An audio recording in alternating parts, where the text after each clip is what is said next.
Mic check 1 2 1 2. Sports Reports is ordered in the building. Yes. The one and only. Virginia bred, New Jersey reppin'. For some reason, still wearing the black and red, so you can't call him unloyal. I'm loyal, baby. You see it? The one and only. It's the logical. And I promise y'all, I've been trying to work on something and I ain't throwing up gang signs, but yo, it's me. 2-5. How you doing that DK Metcalf? Yeah, you know what I'm saying? I was thinking about that the other night. I did that on the hot box and I was like, oh snap, I ain't throwing up Pyru or nothing, am I? You know what I'm saying? But yo, tonight. Can't wear your hat wrong in certain neighborhoods. Yeah, I know. We're going to talk to you about the Michigan Wolverines walking up to the Washington Huskies, straight out of state property. Get down or lay down. And if you lay down, you're going to stay down. We're going to take an early look at the NFL playoffs. No predictions tonight, but just some overall thoughts about the games. Just overall thoughts about the games, the matchup, what we see, what we like. Then we're going to talk about some rumors. It's been a long time since I participated in some gossip. But there's some NBA trade rumors out there. There's some trades that we want to see. But it just wouldn't be Sports Reports' order if we didn't start it off with get it off my chest. You want me to go first? Yeah, you said you was going to go first. I'm going to go first. I'm going to go ahead and say this real quick. Like, come on, man. Can y'all stop? Can we just appreciate LeBron as a basketball player without getting so hyperbolic with it? James Worthy literally said that the fast break dunk that he had on Paul George was the dunk of the century. Like, come on, man. Like, I get it. I admire it, like his greatness. If you just think about the math, think about the first NBA game he was on and the digital and how pixelated it looked versus now. Like, you can see everything is just like just that growth, and then the time he put in the league and his 10 NBA finals and the conference finals, and just what he's done on the court, all-time points leader, point scorer in sport. You don't need this extra stuff. Right. Like, we don't need this dunk of the century stuff, because that's how I go to sports groups and I can't even have conversations because people are just like, I saw a post today of Bronny James stats versus Marcus Jordan's college basketball stats. Like, this is how far it's gone. And it's because this dramatic pendulum swing, just cut it out. Just let it go, man. Like, appreciate it. Appreciate what's going on. Appreciate the moments. But like, we don't have to do all this other stuff. It's unnecessary. It's unnecessary. It's like, I know in the background you can see, like, I got the highlights from the NBA season playing and you got the end season tournament. Just look at it like, yo, that's a dope thing that a team went out, performed, and won some games and they won this tournament. Don't try to use it like, oh, it's not a championship. Jordan was 6-0. Kobe would have done this. Kobe would, like, just be like, yo, that's dope. They worked hard. Christian Wood bought his mama a house with that money. Like, I mean, we don't always have to turn into this endless, unsubstantiated debate, nor do we have to make every simple thing that somebody does seem like the greatest thing in the history of the whatever league or environment or workforce that they're in. So just like, calm it down. That's all I ask. Just collectively, if you don't like it, cool, calm down. If you love them, cool, calm it down. Let's balance out. I'm getting sick of the back and forth. One dude literally posted a dude's criminal record in one of my sports group to try to dismantle his credibility as a person who could talk sports. This is a real thing that's happened to me when I was looking like, they posted the man's mugshot and the rap sheet. Yo. I'm not making this up, dog. Like, I'm a good storyteller, but I tell the truth. He literally posted this man's rap sheet. It's gone too far. Cut it out. Y'all gotta stop. You gotta stop. Please, just cut it out. It That's it. reminds me, the other day I shared something in our sports group, but I shared it just because it was funny and I wanted to bring a point to, so his son gonna get it too. And it was a post where they were talking about USC. They were talking about Boogie Ellis's stats. They were talking about Collier's stats. And then it said Bronny James, great team player.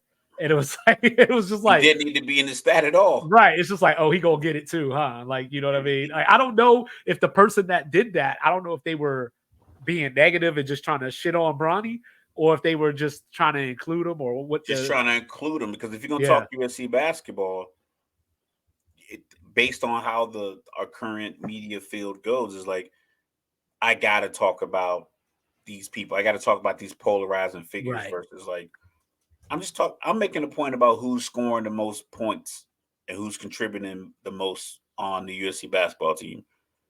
If it's just those two guys, if they are the beacons and the light that the team rallies around, then that's the conversation. Well, there was even a thing coming out talking about the Miami Heat are looking into Bronny James. It is just like, why? What are we talking about right now? 100 Division I basketball teams.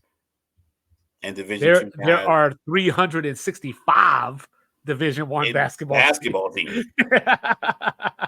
Then you got the G League. It's like, they'll pick the guy that works for them, right? And who's going to leak the report in January?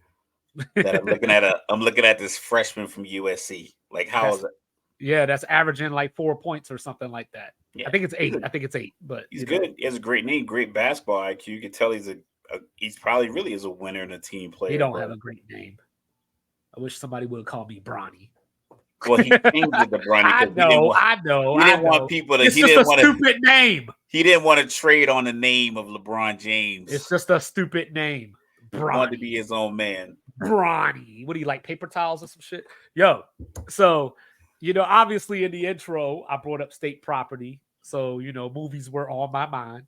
So when it comes to my get it off my chest, there was a movie scene that came to mind. So you saw a Scary Movie, right? Once or twice, yeah. Yeah. So there was a scene where the guy was on the roof about to jump off, and he's like, "I'm gonna do it." And Anna Faris is down on the ground, just wasn't even talking to him, but she's just spinning around like, "Just do it already! Just do it already!" And then of course he's like, "What? Do it!" And he jumps off the roof. So I say that to say, I saw Draymond Green come out and say that Adam Silver talked him out of retirement. Just do it already! Just do it already! Go home, Draymond. We know that you want to be a podcaster. We know that you want to be on TNT. We know that you have dreams outside of basketball. There is nothing wrong with that. But put your foot all the way out. Don't do the Ben Roethlisberger thing where it's like, oh, I don't feel good. I don't know. I might want to.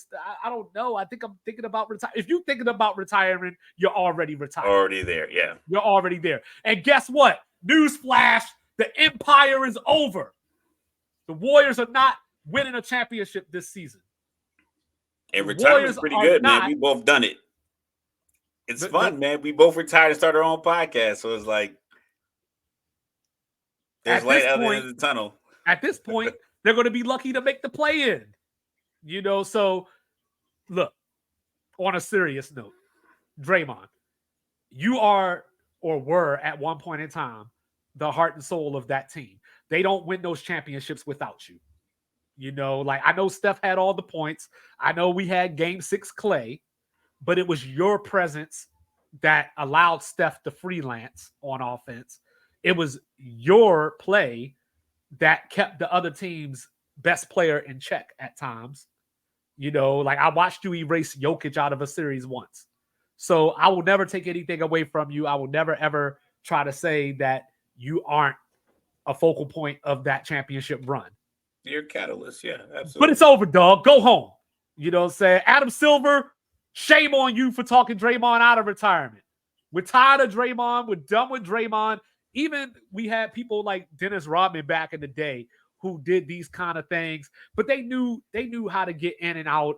They knew when to be a weasel and when to play right. They knew how to turn it on. Draymond doesn't know. Draymond reminds me of the little kid that you let cuss one time because it's cute. Your kid says, "Oh shit," and you think it's cute. They keep saying it over and over, and then when you out at the supermarket, they say something crazy, and everybody looking at you like, "What's going on in that household?" Or at the family karaoke and they get the microphone. Yeah, like maybe Draymond has come to a point in his life because he went to counseling. So maybe he realized something in counseling. Maybe he's not happy in basketball anymore. Nothing to do with being a podcaster and all that other stuff that I mentioned.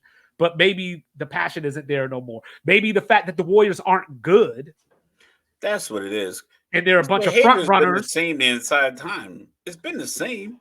Yeah, they're a bunch of It front just runners. now when he was an asshole in 2017, it was all good because they were 24-5. Right. But when you're, They're an they're average like team, 17 and 19 right now or something like 17 that. and 19, so probably when he got suspended, so 5-6 games ago, or even if it was 10 games, they were hovering around 500 anyway. So it's like those antics now look like distractions. Yeah. Like Tyreek Hill catches, if Miami, or just hypothetically, he catches his second deep route and he does a backflip into the end zone and they go up 14-0 off of that play, it's not the same as if they're down 48-14 and he catches it and does a backflip. You look silly. It's Right. the same action, the same activity, Right. same person, same personality, except that being down 4 possessions and you do the backflip, it looks like you're being an asshole. Well, he was doing the same thing when they were 19 games above 500, when they were on the way to 73-9, when they were 67-15 back in the day, when they were going to NBA Finals. He's never changed. Right. It's just this is the first time he full on flailed and slapped the shit out of somebody in their neck. But other than that, he was doing all the same stuff. It's I just mean, he that they was were still punching winning. people in the nuts during the He was kicking championship. people in the nuts. He was pushing people. He was arguing with the refs. He was causing That's problems. why you'd think he'd be happy. He got another nut puncher on his team now. Oh, CP3? Yeah. Who's out CP3 wasn't again even with a subtle. broken hand. He's out with a broken hand. Like, at least we know that all nuts are safe now. You know what I'm saying? He used to backhand. Yeah. Get that off my chest. But last night, down in H-Town, Michigan, I walked up. They put their dick on the table and said, "What you gonna do about this?" We never gonna get monetized talking like that. What you gonna do about this? And Washington had no answers. I don't think there was ever any danger. I know Washington cut it down to 7 right before the half, but there was no danger of Washington None. winning that game. Not at all. What were your takeaways? It was like your little brother trying to fight you. Like you get the boxing gloves, you go out in front, or you go in the backyard, and you got your little cousin or something. Yeah, he might catch you once or twice, but for the most part that I'm gonna just slide, jab him and jab him until frustration. Then I'm gonna hit him with a hook and an uppercut, and it's gonna be over. That's what that pre-halftime score was. I think Harbaugh knew it. I think he was probably contemplating going for it again on that fourth down before he actually punted. But it was like, what's the point? Let's just go ahead and punt it, come back, dominate the game. When the camera panned in and it said NRG Stadium, I thought like, I'm like, that's where the Falcons lost the Super Bowl. So I was thinking about that when the game started. And I was like dead tired yesterday. So I was kind of in and out. So I was watching the game, and what I noticed, it just was that Michigan just played like bully ball. Not like Washington played soft or played passive. It just was, they knew, it's like the Deontay Wilder thing. Like they knew, like if I catch you with his right hand, it's lights out. And I think their right hand was that physicality up front. So once I saw the guy just basically running 40-yard touchdowns, I was like, this is not even the game that I was kind of glad I was sleepy because I made it to halftime and then I dozed off. I woke up in like the third And then I woke up like later in the fourth, and I was like, like I said, I missed most of the game, and I apologize to the audience for not having a lot of insight, but I just knew that it wasn't gonna. I just knew that that Well, matchup up front with a game, because like Penix is like I watched him, like he doesn't get sacked, but he normally doesn't get sacked and doesn't get rattled. right, Last night he wasn't getting sacked, but he was rattled. A lot of throws behind, a lot of throws he would normally make. It was like he knew he had a half second less right, on the, even on his slide, because most quarterbacks know I'm sliding because the pocket's collapsing. I'm sliding because I get pressure. I'm sliding because I gotta avoid something. But even with that, sometimes they slide and still know I just bought myself a whole second to get this guy open. He was sliding like I don't have that time. So he was sliding and throwing because Michigan just was winning the battle up front. I don't know if this is an indictment on like who they should let into playoffs or anything like no, that. no, I'm no, pretty it's sure that not. conversation is going to come about, but Well, I got it just something was to a, say about that. it's just a matter of like I think Jim Harbaugh. If it shouldn't surprise anybody when Jim Harbaugh was at Stanford and he beat USC, and then he went to San Francisco and took Mike Singletary's team all the way to the Super Bowl.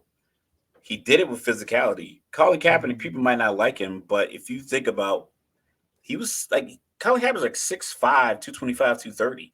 Right. He's a physical specimen. So it was like you had guys like Vernon Davis. They had Staley, who used to be a tight end in college. He was an offensive tackle. They'd run out three tight ends. They were a very physical team. And I think he took that same format to Michigan.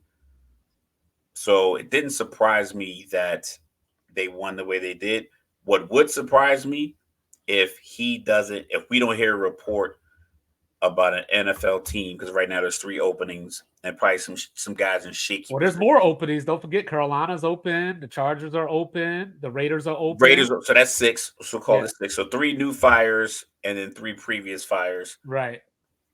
I wouldn't be surprised if there's a report that says this team offered Jim Harbaugh 5 years, 18 million, or 5 years, 100 million total, or 5 years, 96 million, or something like that. Yeah. So I got something to say about what you said, you know what I'm saying? Because I'm sick of people. I'm sick of these college football fans trying to ruin the game that I love. You know, talking about, see, Washington didn't belong there. Did Washington or did Washington not beat Texas last week? Who belonged then? That's the The thing. same Texas that beat Alabama. And here's another secret for you: 33-18. That was Georgia over Alabama. 44-16. That was Clemson over Alabama. 42-25. That was another national title game score. You know what I mean? So get out of here. Like, this is what happens throughout the course of the college football playoff, not including last night, which Michigan won by 21. The average margin of victory is 20.4 points. This is what happens in the college football playoff. They're not that compelling of games. That's why the semifinal games are so good. Right. Back to the task here. You know, JJ McCarthy, 27-1 as a starter, only needed 140 yards passing to win this game because Donovan Edwards and Blake Corum said, sit back, we got this. Now, this was what stood out to me because, you know, I like to look at the stats. So this is what stood out to me. Okay, let's hear it. All right. Roma Dunze, Jalen McMillan, and Jalen Polk. I like Jalen Polk the best, even though Roma Dunze is the best one. 30 targets last night between the three of them. 14 catches. That's not a good rate. 14 catches. It's like 48%, Yeah, 46%. so that was what stood out to me, was because that was the question. You know, can Michigan secondary hold up? You know, and William Johnson said yes. Mike, hold on, I gotta look at my paper so I say it right. Mike Sainristil, you know, said Terrible yes. name. Change your name. Said yeah. Oh yeah, but Bronny's cool. But you know, he said yes. James. You know, At a minimum, like I can say James. I can get that locked in. yeah, Saint Rochelle, like I don't know. yeah. So the other thing that stood out to me, we talked about this last week when we picked the game. You know, and one of the things that I said was trenches. If Washington get hold up in the trenches, they give themselves a chance to win.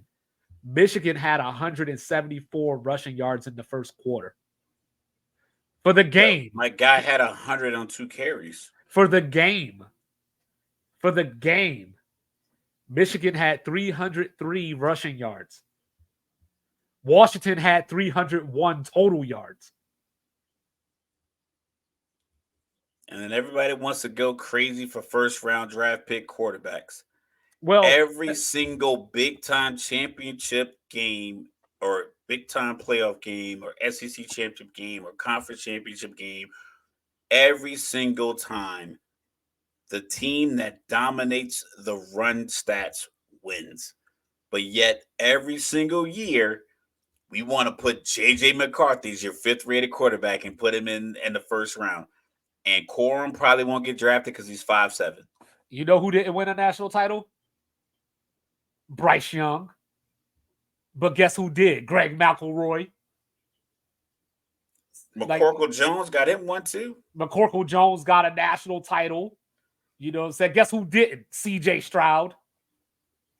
Man, that field goal kicker, he's probably kicking himself like, man, because Ohio State would have beat the brakes off of TCU. It might not have been 65-7. Oh yeah, I didn't even bring that up. 65-7 last year. It would have been 42-14 or 42-20 or something if Ohio State would have played TCU because they just weren't wired the same. Like I look at it like I like JJ McCarthy. I think he is like a really good version of Mac Jones. And if any NFL team drafts him, that's what you're going to get. Because we talked about it. What are you, 17 for 27 last night? Or like, not even that. Like something less than that. No, like he 10 was like for 10 for 18. 10 for 18. We talked about this before yards. With Penn State, the Penn State game where they only threw the ball 3 times in the second half. I'm not saying he's not a good quarterback because in order to get in these positions, at some point he has to make these throws. But until you get a game where you got to go 31 for 40, 340, 350, 365, or something like that. Until you have one of these games, there's no way that you can put him in the top 5. I think his coach, if you want to do like a package deal, if you're in the top 10 and try to get them both, then maybe that'll work. But I wouldn't fall in love with the 27-1 record. Like I'm not a big quarterback wins guy. I understand that the quarterback has to play well consistently for your team to win. Right. It's not a matter of like you can have an subpar quarterback a la like what Iowa does. Iowa's a great defense. They shut a lot of teams down and shut a lot, but they don't have the dynamic quarterback consistently. Right. They tend Shout to have out to Phil Parker.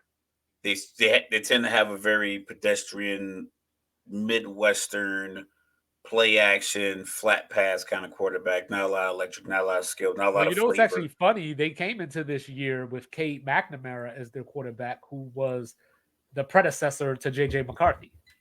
Yeah, but he wasn't. He was essentially the same thing. He wasn't like a big playmaker with his arm and his legs. No. You know, he wasn't going to threaten. The defense wasn't going to feel threatened because he's there. Right.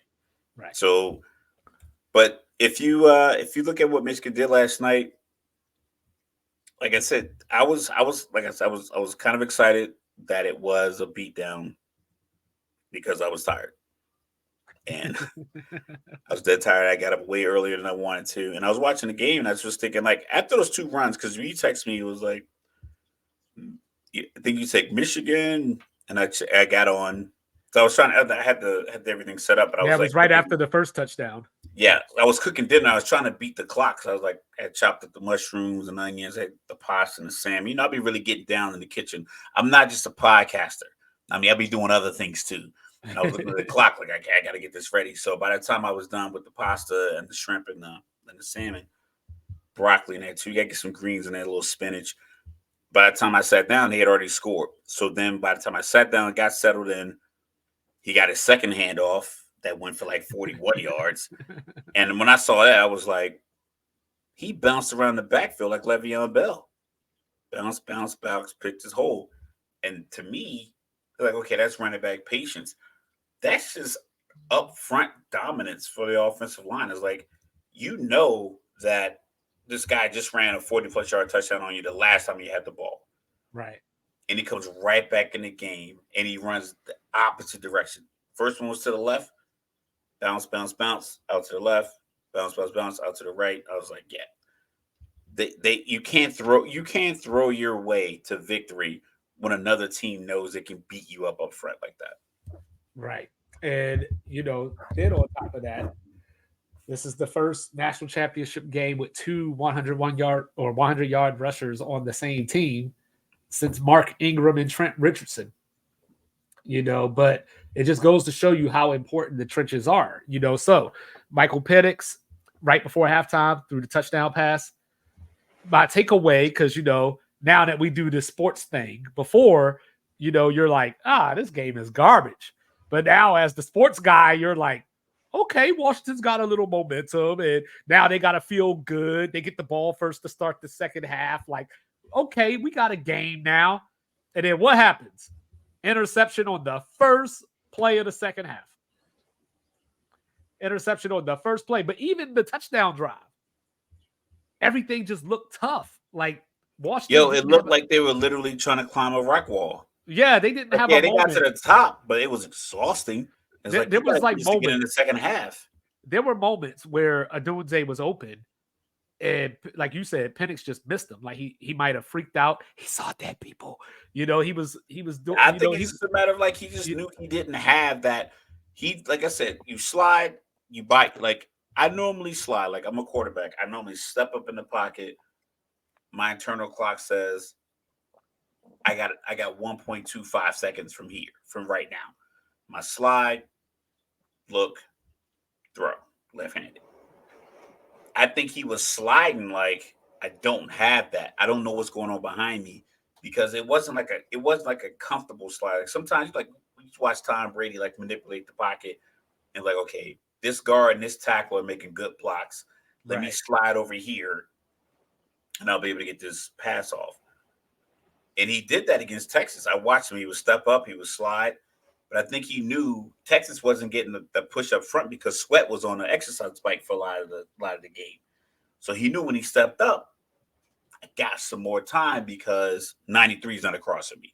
So I can make this throw in between these two safeties because all cornerbacks, there's only so much they can do. The most talented corners and the most talented secondary, they're not going to be able to cover wide receivers for 4.5 to 5 seconds because wide receivers looking back at the quarterback and sees that, oh, he's rolled this way, and now he can make a quick move. The corner's in no man's land. Right. So you need that push up front. And I think Michigan was getting that push, and it was like there's nothing to do about it. The play calling, timeouts, the run game, the running back out there with the lower foot, leg, ankle injuries and just gutting it out. And I respect his performance. But that's why you gotta get other people ready and develop. I mean, Michigan had a 1-2 punch. They've used that same 1-2 punch for the last 2 years. It's the same concept that Harbaugh was implementing when he was in with the 49ers. And with the way he's running the ball and putting two tight ends in the game and like giving the defense a couple of different looks. Washington was just basically going out there like, we have talented wide receivers. We got a pretty solid tight end, good run game. We're going to jab, jab, jab, throw body blows, throw hooks. We're going to do our thing. Whereas Michigan was like, hey, we're going to hit you with this overhand right multiple times in the first quarter. Well, apparently, shifting gears a little, no LeVar Ball.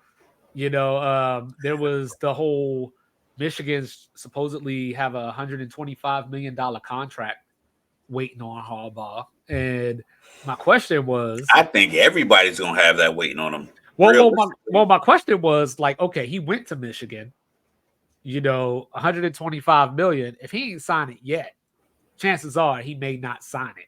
And he's got this gold. He's got this. It's some ridiculous contract. And he's got this goal. He 50. He crossed this goal off the list, but he got unfinished business because he was a play away. Yeah, he was a play away from winning the Super Bowl.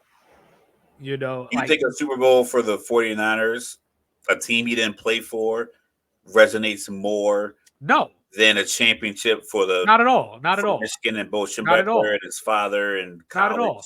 Not at all. I just think that he did it now, but he's the type of competitive person where there's probably a part of him, and obviously I'm overstating it somewhat. We haven't There's spoken to the Harbaughs. right. We want to There's preface a part that. of him. There's a part of him that might feel like not a failure, but just feel, especially his brother got a Super Bowl. You know what I mean? Like I just feel like But he it was feels. against him. I know, but I'm just saying. I just It's feel not like his that. brother came in with some crazy amount of success. It's like they were playing together. Like I think No, that I might be the know. dopest part. I think he might be good with that. But if he takes an NFC job, I can see why. So him and his brother can battle out and the Super Bowl again. But no, I I just think that I he's don't the know. type of I don't dude. know. I think college might have been better. I think his college time and the legacy that he built as a player, with the connections to his father, with his connections to a legendary coach, I think that might resonate more than NFL. I think his brother was his breakout. Like I didn't know John Harbaugh was like I didn't know who he was until he got hired by the Ravens. And Well, yeah, he was like a special teams coach. they were like Jim Harbaugh's older brother, whereas Jim, Michigan, Schembechler, dad's a coach. He played for like the Bears and the The Colts. Colts, I remember that game against Pittsburgh, the AFC Pittsburgh. Championship game. Yeah. Oh man, it was so close. Like I said, So my dad's close. a Colts fan. Like the dude, he was bringing his hands down Yeah. on top of the ball and like rolled and like lifted his hands up. I'm like, your hands need to get to the ball, dog. Like it was on his chest, and like because my aunt's a Pittsburgh Steelers fan, and I was at her house. I don't know if I was with my pops or not, but I was at my aunt's house. Shout out my aunt Tot, and she's a Steelers fan, and my dad, her older brother, is Colts fan, and I remember watching it on the TV. Probably was no bigger than this monitor. Now I think about it, and I was like, yo, he had his hands like over top of the ball, and he just rolled and lifted his hands up. But I think I think he's in a position to who's coming to the Big Ten? USC? No, USC is going. LA, Washington, and Oregon. So UCLA, USC, Oregon, and Washington. Big Ten. I don't think they're threats to Michigan in the immediate future. Right now, Oregon has the #1 recruiting class in the Big Ten. Yeah, that's cool. We'll see. Just saying. But Oregon's always has good players because I think the Jordans that get released in Oregon colors convinces certain amount of guys to come to the school. But I think they get recruits based on like the acclaim of being involved with Nike. It's not a lot of like results. Justin Herbert was there. I don't think he played in a college football playoff game. Mariota beat Florida State, but that's it. They're just always really good and flashy because they are Nike. Well, Michigan is also they're just the kid that always has dope outfits after. Michigan is probably losing McCarthy. They're probably going to lose Blake Corum. They're going to lose a few people off of that defense. Ohio State just went and got Will Howard from Kansas State. They just went and got Quinshawn Judkins from Ole Miss. They still got Travion Henderson. Ohio State's locked and loaded for next year. Yeah, but no one has any faith in Ryan Day to the level that they have with Jim Harbaugh. That's fair. So I don't know when the recruiting year looks like. I don't know if guys can decommit and still get to Michigan, or I don't know if they have a lot of guys waiting in the wings that could really take it forward. But somebody's going to offer him a contract of $100 million plus. Got to. Whether it's the Raiders, whether it's the Falcons, whether it's New England when they get rid of Bill Belichick. Commanders. I'm not going there. I don't know. Apparently he's really good friends with Bob Myers, which I just learned about 2 hours ago. We can text.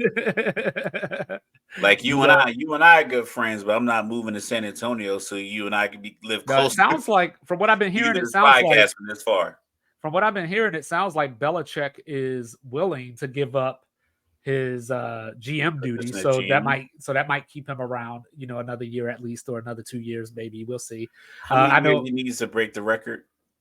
He is 20-something wins away. I'm about to look it up right now. Keep talking. So if he,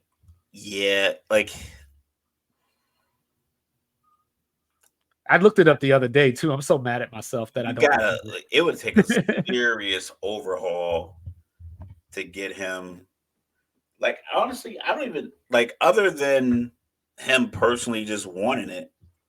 I don't think people look at Don Shula as one of the greatest coaches in the NFL. Maybe because maybe it's so long ago. The Super Yeah. Bowls were barely in color.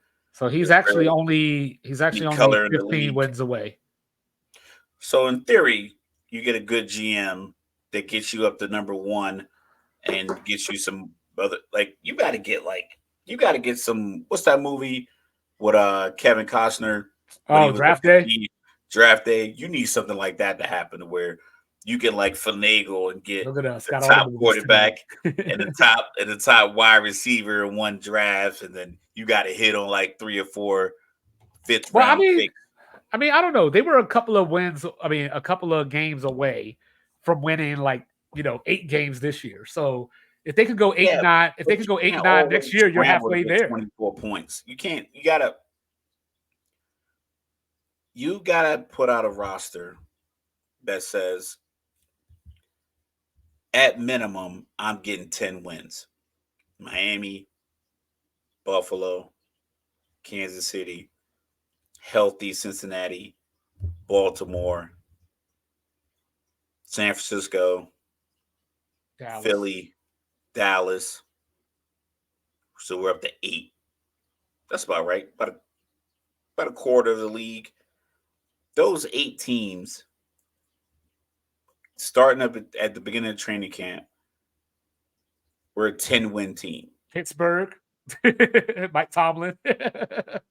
Mike Tomlin, you're a 9-win team off of his cachet. The roster basically seems to be non-existent. The quarterback who plays for Pittsburgh can be anybody. I think my son and Mitchell Trubisky are the same height. So maybe I get him out there and he could do what Trubisky did. Yeah. But it's like, it's certain teams can be like, yo, we're a 10-win team off the rip. Then you got teams like New Orleans, Atlanta, Jacksonville, Green New Bay. England, Green Bay that are Minnesota. Minnesota. If we do XYZ correctly, Seattle, The Rams. apparently the Rams, I had them at 4 or 5 wins. But those are the teams that's like, we gotta win. We're gonna have to win these games, these rivalry games that we know we're gonna have. We're not gonna be favored in these games. And dudes like Stroud only going to get better. True, you would hope, but the problem is when you have team success, it's going. Luckily, they have a bunch of young players, and I want to see them win a playoff game. I think that'd just Well, be it's dope. going to be tough. It's going to be It tough. would be dope just because the Carolina owner is losing his cool, and the fact that he had an opportunity to take CJ Stroud and didn't. And it's not Bryce Young's fault that they're not successful. I don't know if CJ Definitely. Stroud would Yeah, have been yeah, more yeah. successful in Carolina, Yeah. but the apples or oranges, rudimentary, no research based, feelings only comparison is like, dog, you trade away a lot to get this guy, and the dude that was right behind him won 10 games. And he looked Yeah. good. He looked good. He looked good all year, even after bad games. It was like, okay, we're about to take the air out of the balloon here. 3 interceptions against who threw? He threw 3 picks against somebody. Was it New Orleans?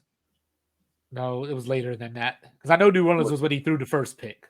That was He threw 3 picks, and I think he threw two picks and still got a win, and then 3 picks and a loss. And then he had the Jacksonville loss. I think he played. I think he had a couple of picks in that Jacksonville loss, but then he came back. They beat Denver. Yeah. Then he made the throw. It was 63 yards in the air on the first play against Indianapolis. To a Michigan receiver. He lost his number 1 wide receiver to an injury. Tank Dell, the other young guy who's growing together. Yeah. And then all of a sudden he was like, yo, you gonna get open? So it kind of like it makes like the whole Patrick Mahomes, you need wide receivers, whatever. Maybe that guy's more talented. Maybe they're just younger and they just don't know any better. Right.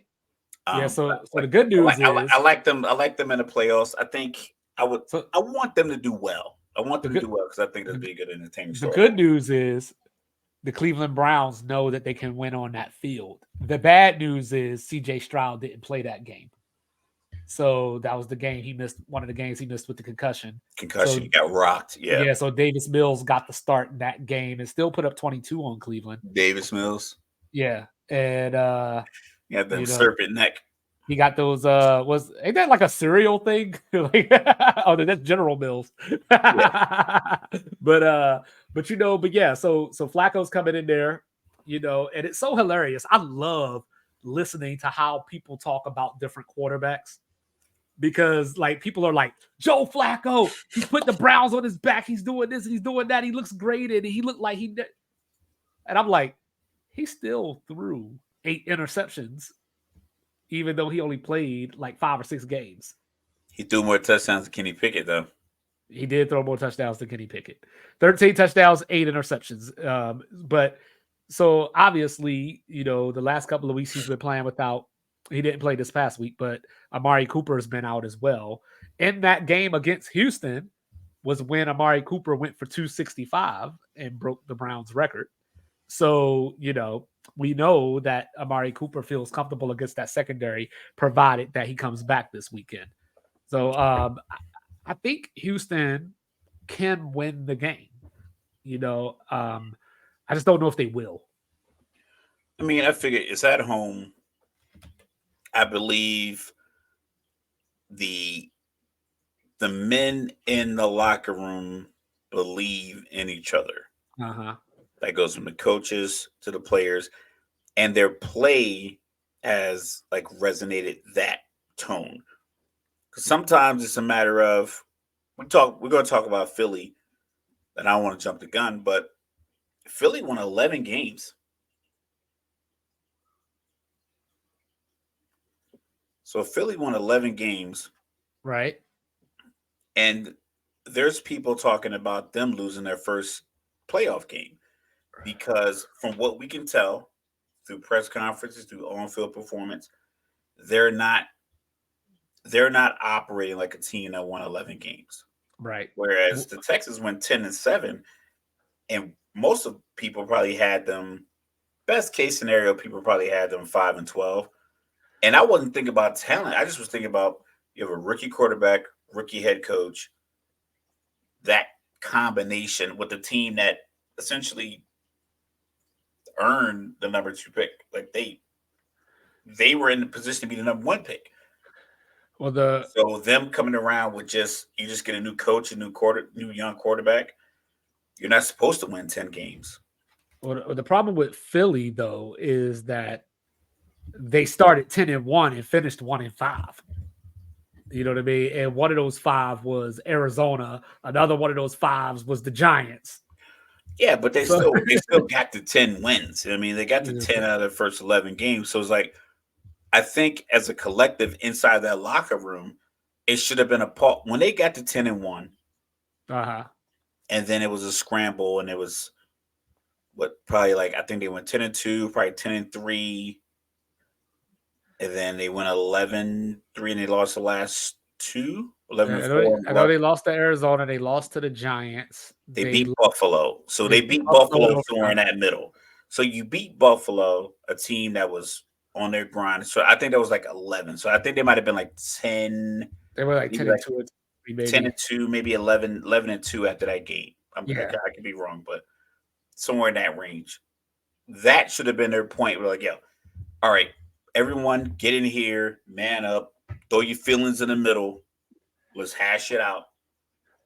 Now all this feelings, we threw it all in these trash bags. Let's get it out of here. Let's go play football.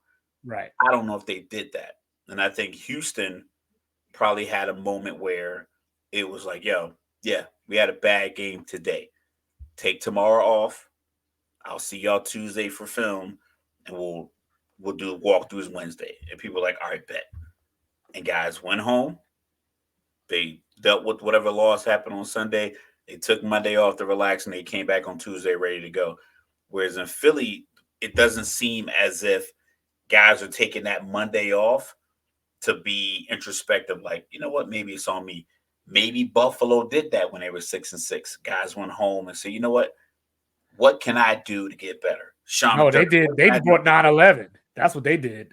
They invoked 9/11. I Never don't forget. never forget. Kansas City, the same way. It was like they were struggling, but were they collectively like, listen, fellas, we're struggling. We're in the last mile of this marathon. Slow the pace down. Breathe in through your nose, out through your mouth. Let's get to this finish line, reset, get to the playoffs. It feels as if they were able to do that. Detroit is the same way. Detroit had a nice, I think they were like 8-2, and people had them as Super Bowl favorites. Jared Goff was an MVP conversation. They faltered, and then, like I said, they get together. Yeah, what can we do from here? The Giants, they were having a terrible year. They inserted the third string quarterback. They had a great buzz for 3 to 4 weeks. The Yeah. city got like one of the parents on the team. We had a Monday night, my son's freshman basketball game. We had a Monday night game. Game started like 3:45. He's like, we gotta get out of here because I'm going up to the Giants game. He was sitting like the 300 section. He's like, Yeah. I'm just going to the game because it's just a great story. A guy from the city playing quarterback for the Giants. And that's the game they end up winning against Green Bay. Everybody was buying all the Stromboli. But everyone's buying in, like even the fans. Like we are like from MetLife Stadium, from his house, our house, like our area we live in, without traffic, it's an hour and some change. Hour 5 minutes maybe. That's no traffic. Right. It's $20 in tolls there and back. And if they're charging for parking, it's like $40. Yo, speaking of which, side note, So sorry. that's dedication to get Sorry. your fans there. Yeah. Thank you to the VA and the United States military. Like, I just got to take a second because when I went up to that demolition on Thanksgiving, people were paying $120 to park. Did Across, you park for free? yeah, I park for free. You know what I mean? Because yeah, I'm in the club. But people were paying $120 to park right across from the stadium. You got to be kidding me. Like the MetLife cheapest I Stadium saw is was $80. The cheapest I saw was 80. See the thing with MetLife Stadium is that you park at the stadium. Because I went to a game once. I went to the Pac-12. Yeah, the Pac-12 championship game in 2018. It was Utah, Washington, but it was in Santa Clara at Levi Stadium. I don't know if Right. it's still called Levi, but it's at Levi Stadium. So around the stadium was plenty of parking, but businesses down the street were letting you use their parking lot. So we ended up parking behind some mechanic spot. It's probably like a quarter mile, half a mile from the stadium, nothing far. But I think then I want to be right. I believe it was 40. It might have been 30. That's crazy. But it was like either 50, 40, or 30, somewhere there. But even with that, I wasn't close. Like we still had to walk up the block to get to the stadium. So I went to the Jets Falcons game, and here MetLife Stadium is right off the turnpike. So you come off the turnpike and you essentially drive right into the parking lot. Finally Uh, found it. Finally found it. what's that? The Lakers and Raptors. Oh, yeah, so you drive right off the turnpike into the parking lot. Yeah. So I'm driving because I had tickets for the game, and I pull in and I'm looking around. I'm like, I don't see any parking attendants, but this gate was like shifted to where you can drive into this parking section. But it was pouring down raining. So I found a spot, I found a spot like right next to the stadium. Back then, parked. I talked to one of the guys, I'm like, yo, do I gotta pay for this? He's like, normally they look, but like normally you gotta be like a platinum, whatever. But the game had already started. Yeah. And it was like it's raining. So the likelihood of people walking around looking for passes. So I was like, bet, because I had gone to Say one of those less. games before. It was $40 to park. I'm like, the parking lot's already built. What am I paying for? Right. The asphalt's already laid, it's already painted. Like, what am I paying you $40 just to be over here? But All right. So let's switch gears for a quick second. Let's change this for a second. Let's play a game. I got it. So Baltimore Ravens, 49ers are the number 1 seeds. Correct. Who is the biggest threat to Baltimore? Baltimore. Okay, Confucius. That seems very generic. I don't think any of the other 6 teams in the AFC.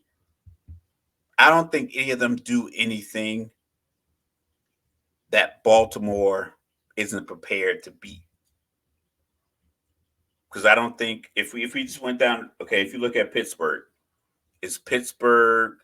can Pittsburgh win if you take away the run game? No. Buffalo. If you take away their if you take away their run game and then you make Josh Allen throw the ball 45 times. Yes. Make him throw it 45 times. Yes. If he has to throw it 45 times, that means next team. If he has to throw it, like there's not a lot of evidence. Take off my glasses. Just go to the next team. Not a lot of evidence to support that a guy throwing the ball 45 times and not running it 20 times winning the football game. All right. Who's next? I'm just a lowly guy with a podcast, but I don't think that happens. Who's next? Kansas City, do they match up well? Do their wide receivers threaten the Baltimore defense? No. Miami, like we were talking in our pre-meeting, you said they lead the league in rushing. Well, they're like 6th in rushing, yeah. But like just in that upper, like they're one of the more prominent, the better rushing teams. Yeah. Can Baltimore stop the run? Yes. Coupled with the fact they just beat them, they put 50 points. I don't think they're gonna put 50. I don't think they're gonna put 50 points up. But Houston, young. Can you confuse a young quarterback with that kind of defense? And Cleveland. That's the answer, I think. Cleveland. So you got Joe Flacco with his 13 touchdowns and 8 picks. No, it's not about Joe Flacco. It's not about Joe Flacco. It's not about Joe Flacco. It's about their defense. Because like you always say, defense travels. So Cleveland's defense is even better. Still giving up 20 points. Yeah, but their defense is still better than Baltimore's. And yes, by the way, Cleveland did win in Baltimore, by the way. Now granted, that was Deshaun Watson, but Cleveland did win in Baltimore, so it's not unheard of. Yeah, but it's unheard of when they still had Nick Chubb that game? No. That was post Nick Chubb injury? Yes, that was post Chubb. Because Baltimore was actually up by, I want to say 13 or so, and Cleveland I heard a stat. I think it might have been Rich Eisen, but I could be wrong. But I'm gonna give credit to Rich Eisen. Maybe it was first things first, but Baltimore had the lead in every game up until like this last game, I believe. I'm not sure exactly what the last game was like, but they had a lead in the final 2 minutes of every game they had played. They didn't have the lead in this game. Everybody sat. But also, just for the flip side of that, Carolina didn't take one snap this year with the lead in the fourth quarter. Yes, But yeah, I think Cleveland's defense is probably the biggest issue for Baltimore. I don't think anybody's offense is going to be a big enough threat to make Baltimore scramble or feel. But don't you think Baltimore has a bit of a cheat code? Like I know I got to admit where I was wrong. And I've seen Lamar Jackson not perform in the playoffs. If that's where you were going to go. At home, though, have you seen it? I think most of them have been. I think most of them have been on the road. I think they haven't been the number 1 seed. No, I know. I remember a playoff game they lost at Buffalo. I remember the playoff game they won at Tennessee. And I think that was the same year. They beat Tennessee, lost to Buffalo the next week. I think they might have lost when they were the number 1 seed. Maybe it's MVP year. He's been injured, the last couple of seasons, so we haven't been able to see it. Correct. I just think like the Cleveland pick is a 2-5ism of a pick. No, I'm not picking Cleveland to beat them. I'm just saying that you would articulate the fact that you think they could because their defense travels. It's like That's just Mike, but Well, I mean, it's the but beauty looking of at the your rest of the brain team, that you don't just take, so like, so oh, I'm not gonna take everything for face value. I'm gonna dig deeper. I'm gonna dig on the surface. So I figured that would be I figured Cleveland or Buffalo would be the two teams well, that you would Buffalo pick. would just be me being biased, but you know what I mean. But like, so like, look, this is the thing: Josh Allen can beat anybody. Josh Allen can lose to anybody. So, like, I wouldn't trust him against Baltimore's defense after I saw what they did to Brock Purdy, for example. So, it would be hard for me to think that Josh Allen could go into Baltimore and engineer a victory. And conversely to that, like, I don't know what Cleveland's defense will be able to do because eventually the way most games go, I won't say most, but if you think about it, you got two teams that are good defensively. One team might be better offensively than the other. Mm-hmm. Cleveland is definitely the inferior offense to Right, Baltimore. right. John Harbaugh is a smart coach, so he'll punt it, maybe pin them deep inside the 20. Maybe a sack, maybe a negative play, a hold, gets them to 12 or 11. They punt it back to you. You get it at your 45. You move it a little bit more. You get a Justin Tucker field goal, kick off. Now, you got 3 points on the board. It's not much, but Cleveland hasn't moved the ball at all, or Buffalo hasn't moved the ball at all. And then Baltimore, you're pressing because you're only down 3-0, but you want to get a good drive in because you don't want to punt it back to them. I saw the And they, Colts go to Baltimore and win this year. yo, I saw Atlanta beat the Colts. I'm not putting Atlanta against Baltimore. I know, And that's what they I'm were saying. like, Anything listen, can man, happen. you can You double know, all the money in your 401k, your life insurance, and your bank account right now if you think Atlanta can beat Baltimore. I'm like, Cleveland also has a Miles Garrett that nobody else has, and when you look at it, they have the division rivalry, so they would, there's familiarity with Baltimore and with each other, but I you got to but keep when in I mind the look at quarterback everybody is else, different. So but Flacco didn't see Baltimore. but when I look at everybody else, when I look at Miami, I don't trust Tua this late in the year. Like that's just me. Kansas City, like you said, they don't have the wide receivers, so Patrick Mahomes would literally have to put the team on his back to beat Baltimore.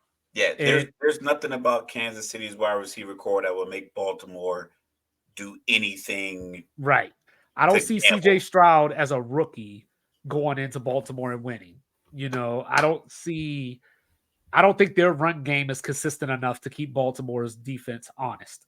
If I'm looking at Buffalo, like I said, Josh Allen is like the gift and the curse. So I'm not even considering that right now. Like I might feel different if they actually match up, but right now I can't see that. Pittsburgh, they beat Baltimore early in the season with Kenny Pickett. They beat them this week with no starters. So, but That's a weird stat that's that Pittsburgh is 2-0 against Baltimore this they're year. 5-1 in the division.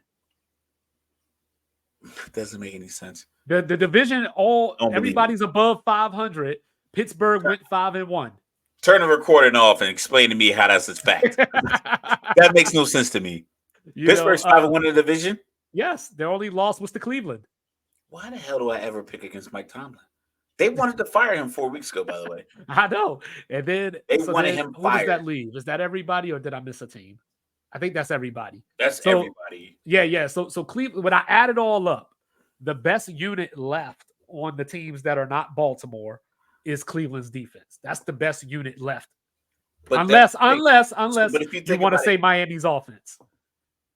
I mean, but that's the thing. What you're doing is like you're taking Baltimore just flat, and then you're picking out of the other six teams what the best thing about what the other six teams do that could impact Well, Baltimore. no, The problem, there's three quarterbacks that I don't trust. I don't trust Stroud because he's a rookie, even though he's good. I no, don't no, no, trust him no, in a no. moment like No, that. I I'm don't just saying, trust like, Tua. that's what I'm saying. So, like, what you're taking is like, here's Baltimore, here's a complete team, and you're like, you're using I don't say your argument, your narrative, but it's like, I think Cleveland's defense can do this against Baltimore, and I think Buffalo playing at their best offensively could do this to Baltimore. But that's the thing. Baltimore is so good, and they've shown it in these big games. I think it was probably they probably had the biggest bonus and biggest bump in psyche and advantage over each conference when they got to play San Francisco late in the season when everyone had San Francisco pegged as the Super Bowl champ, and Miami late in the season when everyone had them pegged to be a viable threat to make the Super Bowl in AFC. And they beat them both by, I mean, I'm like 100-40, something like that. Yeah, they beat So Miami 56-19, 19, and and I they think beat they San put Francisco like 33-10 or 33, something like that. 13, something like that. So Yeah. they put up, 90, damn near 90 points in a couple of weeks. Their quarterback went from a third or fourth in our MVP race to the odds and winner. So I just So think like basically, long story short, Baltimore to the Super Bowl. Baltimore to the Super Bowl. But it's a lazy argument, but I don't see realistically. I think the holes that the other teams have can't be compensated for by the things that make them solid. I don't think the Kansas City defense can make up for the fact that the wide receiver core hasn't been a threat all year. Right. I don't think the Buffalo defense can make up for the fact that Josh Allen might throw up a Hail Mary in the first quarter. Right. I Yeah, don't those picks that he threw the other night were just disgusting. Like that's Yeah, something that but then he like threw it back. He did the same thing. He threw a bomb to Stephon Diggs. So there's nothing on film right. that tells him don't do that because Right, I right. did it. I did it and it worked. So yeah, Yeah. All right, so that's switching it up. So switching it up, who's the biggest threat to San Francisco? biggest threat to San Francisco. I would say Dallas. I would say Dallas because I think CeeDee Lamb, he had a touchdown reception in the last 9 games. I believe, like I said, we had the conversation earlier about Joe Burrow or Dak. I gave you my opinion. Uh, I think Dallas, and people can talk about playoff history, whatever the case may be. I just think when you put them on the field, if Dallas can get the Brock Purdy, because Dallas has the personnel to get the Brock Purdy. I'm not saying like if it's a team like Tampa Bay. I don't know if Tampa Bay has the defensive personnel to rattle Brock Purdy. But I can say if Tampa Bay can get some pressure on Brock Purdy, yeah, of course. If you get pressure on anybody, if you can get Brock Purdy off his spot, bro, if you can get him to go to his third read, yeah, every single quarterback, if you make them wait there for 4 seconds while four dudes who weigh 290 pounds plus are trying to fucking tackle them, yeah, they might get a little rattled. But I think Dallas really has like the personnel to make that happen in a realistic framework of the game. That 2.5, 3 second, where you got to get the ball out. I got DeMarcus Lawrence in his lap. I got Michael Parsons coming over his shoulder. I got Bland really pressing the quarterbacks. I mean the wide receivers. So I think Dallas, granted it'll be on the road, that it's going to be tough. But I would say Dallas probably has the biggest threat because I don't think Dallas has a hole. So if both teams bring their A game, and then Dallas makes the extra play or the extra 2 plays, it could be the difference between losing 27-21 or winning 27-21. I think Dallas has that kind of person. I think everybody else would have to they would need a little bit more luck. They would need a block punt. They would need a fake punt. They I'm would need having a a 2-5 holding moment. call, I'm something having like a that. 2-5 moment because I think Dallas is the correct answer as well. Just based on history and what we've seen recently. 2 years in the playoffs, San Francisco beat Dallas in Dallas 23-17. That was the game where Dak didn't spike the ball or he didn't give the ball to the ref or Didn't whatever give it the was. ball to the ref, yeah. Last year, I want Guys to are say, blatantly doing it now. Have you watched in the game yeah, situation now? Guys are looking for yeah. yeah. I think if I remember correctly, when they played last year, I want to say it was 12-9 for most of the game. Tony Pollard got hurt. And then I think San Francisco scored a touchdown late, maybe, and put it away. Or Dallas actually had a chance, I think, with the ball. They had a last possession, but they were at their own 10 as Right, with time the was running out. timeouts and stuff But like that. Yeah. so Dallas is probably the answer. But just to be different, so we're not saying the same stuff, I'm gonna go with Detroit. I think But you that. feel like the Rams are Hold on, Doc. Hold on. Stop snitching. We ain't there yet. We ain't there yet. Stop snitching. sound like Rob Parker. Stop it. You know what I'm saying? What's his word? That was Meshuggah right there. You know what I'm saying? Sugar. Like, no, hold on. What's my favorite card game? Bullshit. You know what I'm saying? Mr. Logical. Like, hold up. We gonna Keep get going. there. Keep going. I gotta grab something real quick. But Yeah, keep we going. gonna get there. I'm just saying that when I look at it, Sean McVay and Shanahan know each other pretty well. For the most part, Shanahan owns McVay. McVay won the NFC Championship game a couple of years ago. He won the game the other day with Carson Wentz against Sam Darnold. But McVay is 5-10 now against Kyle Shanahan. When I look at Philly, if they're whole and regular, they obviously would be the answer to this question. But we know that Philly is not what we know Philly to be going off of last season. So I couldn't in good faith say them. I can't pick a team, and I know he's played good this year, but I can't pick a team with Baker Mayfield to threaten San Francisco. I can't look at I'm trying to think who else is it. Well, Green Bay. I can't look at Green Bay because I feel that San Francisco would fluster Jordan Love. Even though he's been playing well as of late, finished the season with 32 touchdowns, 11 interceptions. I just feel like he's early in his career to think that he could walk up into San Francisco and get a victory. So when I look at Detroit, it's a team that San Francisco hasn't played this year.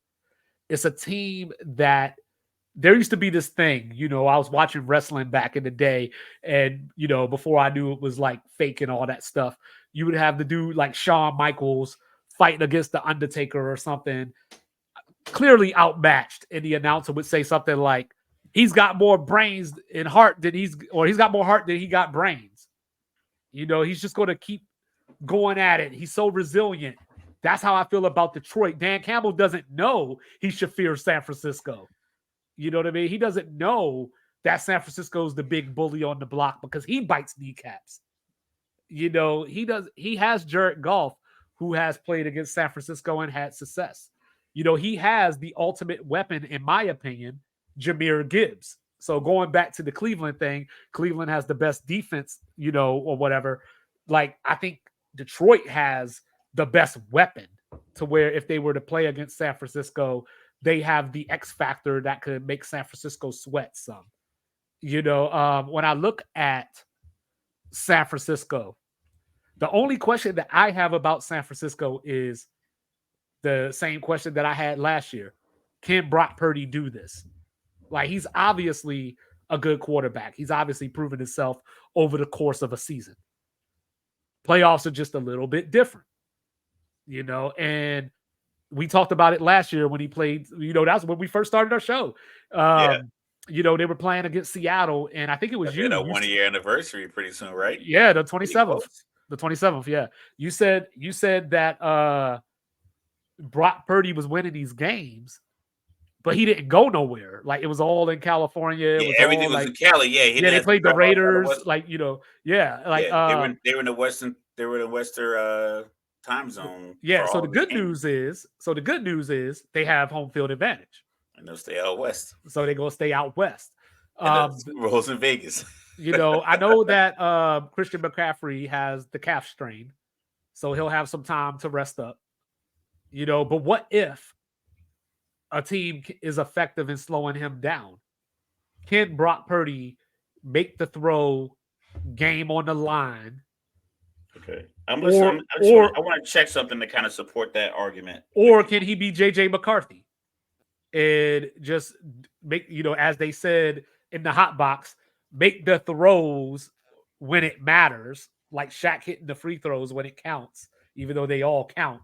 Can Brock Purdy make that throw or lead that drive with their backs against the wall? He hasn't had to do it a lot this year in that type of way in a playoff setting. Because when I look at their losses, Baltimore dominated them. Cincinnati pretty much dominated them. Cleveland, they lost because they missed the last second field goal, but But they only that. scored 17 points. But So that was that Cleveland defense. It was bad weather. Yeah, but that was that Cleveland defense that I was telling you about. You know what I mean? And the Vikings, I watched that game. They could not convert on third down. Yeah, and that was just Jordan killing them on third down. That catch that Jordan Addison had, for the long touchdown. That was something that you couldn't recreate. Yeah, again. And they only lost by 5. That's what I was looking at. It was like, because Nick Wright on First Things First makes his argument about Brock Purdy, and he's a smart guy. Shout out to Nick Wright, First Things First. But what he does, he's such a smart guy that he'll make like the argument, not like the hater argument like Skip Bayless will make, where like a guy could score 55 points in a basketball game and go 20 for 32, and Skip Bayless would say something like, "Well, he missed 12 shots." Like, yo, he scored 55 points. Like, well, am I wrong? Did he not miss 12 shots? Was he not open on those shots? And focus on like the fact that this guy missed 12 shots in lieu of the fact that this guy scored 55 points. What Nick Wright was doing with Brock Purdy, and I think that's what they're trying to tell him on the show, is that I think early on his argument was, wait until Brock Purdy is the reason they lose a game. And then they lost some games, and it's like, yo, it happens. You lose games. Right. So he's like, well, I want to see him come back from a double-digit deficit in the second half. And then they went on like a 5-game run where they were just dominating. Like, I think from that point, that was like the Jaguars game, because he's really big on the Prince that was promised and Trevor Lawrence. Excuse me. So San Francisco beat the Buccaneers by 13. They won by 18 over Seattle. They beat the Eagles 42-19. They beat the Seahawks again 28-16. They beat the Cardinals 45-29. So that 1, 2, 3, 4. So every week, so 1, 2, 3, 4, 5, 6 weeks, his argument was, let's see him do it when he's down in the second half. And everyone's like, well, if he plays so well in the first half, he's never going to be down in the second half. Right. And that's the thing, is like, when they're up because they have a talented team, and he makes sure that ends his runs. The reason when they're not up in the second is like, NFL games don't go possession, touchdown, touchdown, touchdown, touchdown, touchdown. But if one team gets hot, like Minnesota, they would convert on third down. Kirk Cousins was killing them on third down. You can't get off the field. Like, you can kill in a realistic drive, if you play it properly, you can kill like 2.5 to 3 minutes. And a normal 1st and 10, you run the ball, you're burning off 40 seconds. Then you look up and get a first down. So that's what they were doing in Minnesota. They only scored 22 points. So I think it's just this narrative that Brock Purdy needs to like show you they can come from behind. But right. And I don't think he does. He doesn't need to do that for me. I'm just asking. When he's on, he's on. And I think he's on because they as a collective are on. I don't want to say it's going to be Baltimore, San Francisco Super Bowl, because I think that's kind of boring. Because and to think that with all the the 14 teams involved, it's kind of a lazy kind of like assessment. I just don't see anything that the other teams do that I can pull out that like this team is definitely going to beat Baltimore. I just think Dallas has the propensity to do it because the way they play up front, and with Gilmore and Bland, I just think that clock that quarterbacks have. We talked about Michael Penix, and we talked about quarterbacks not liking to move off their spot. If I get a good pass rush and I have two guys that play great man-to-man coverage, because even like cover 3, essentially, if you run a go routes man-to-man, cover 2 for like 10 to 12 yards is like man on. So that's your 2.5 seconds right there. All right. So 2 more questions, and then we'll wrap this up. And then we'll get to the game. We'll predict the games on Thursday. So leave my Rams thing alone. We'll save that for Thursday. All right. So I don't know what you're talking about. I don't know what you're talking about. Exactly. Mum's the word. Mum's the word. All right. Mum's the word. So we sitting up here in early February, and Baltimore's not in the Super Bowl. Why? What would be the reason for their downfall? So we're in Super Bowl week, and Baltimore's not in it. Yeah.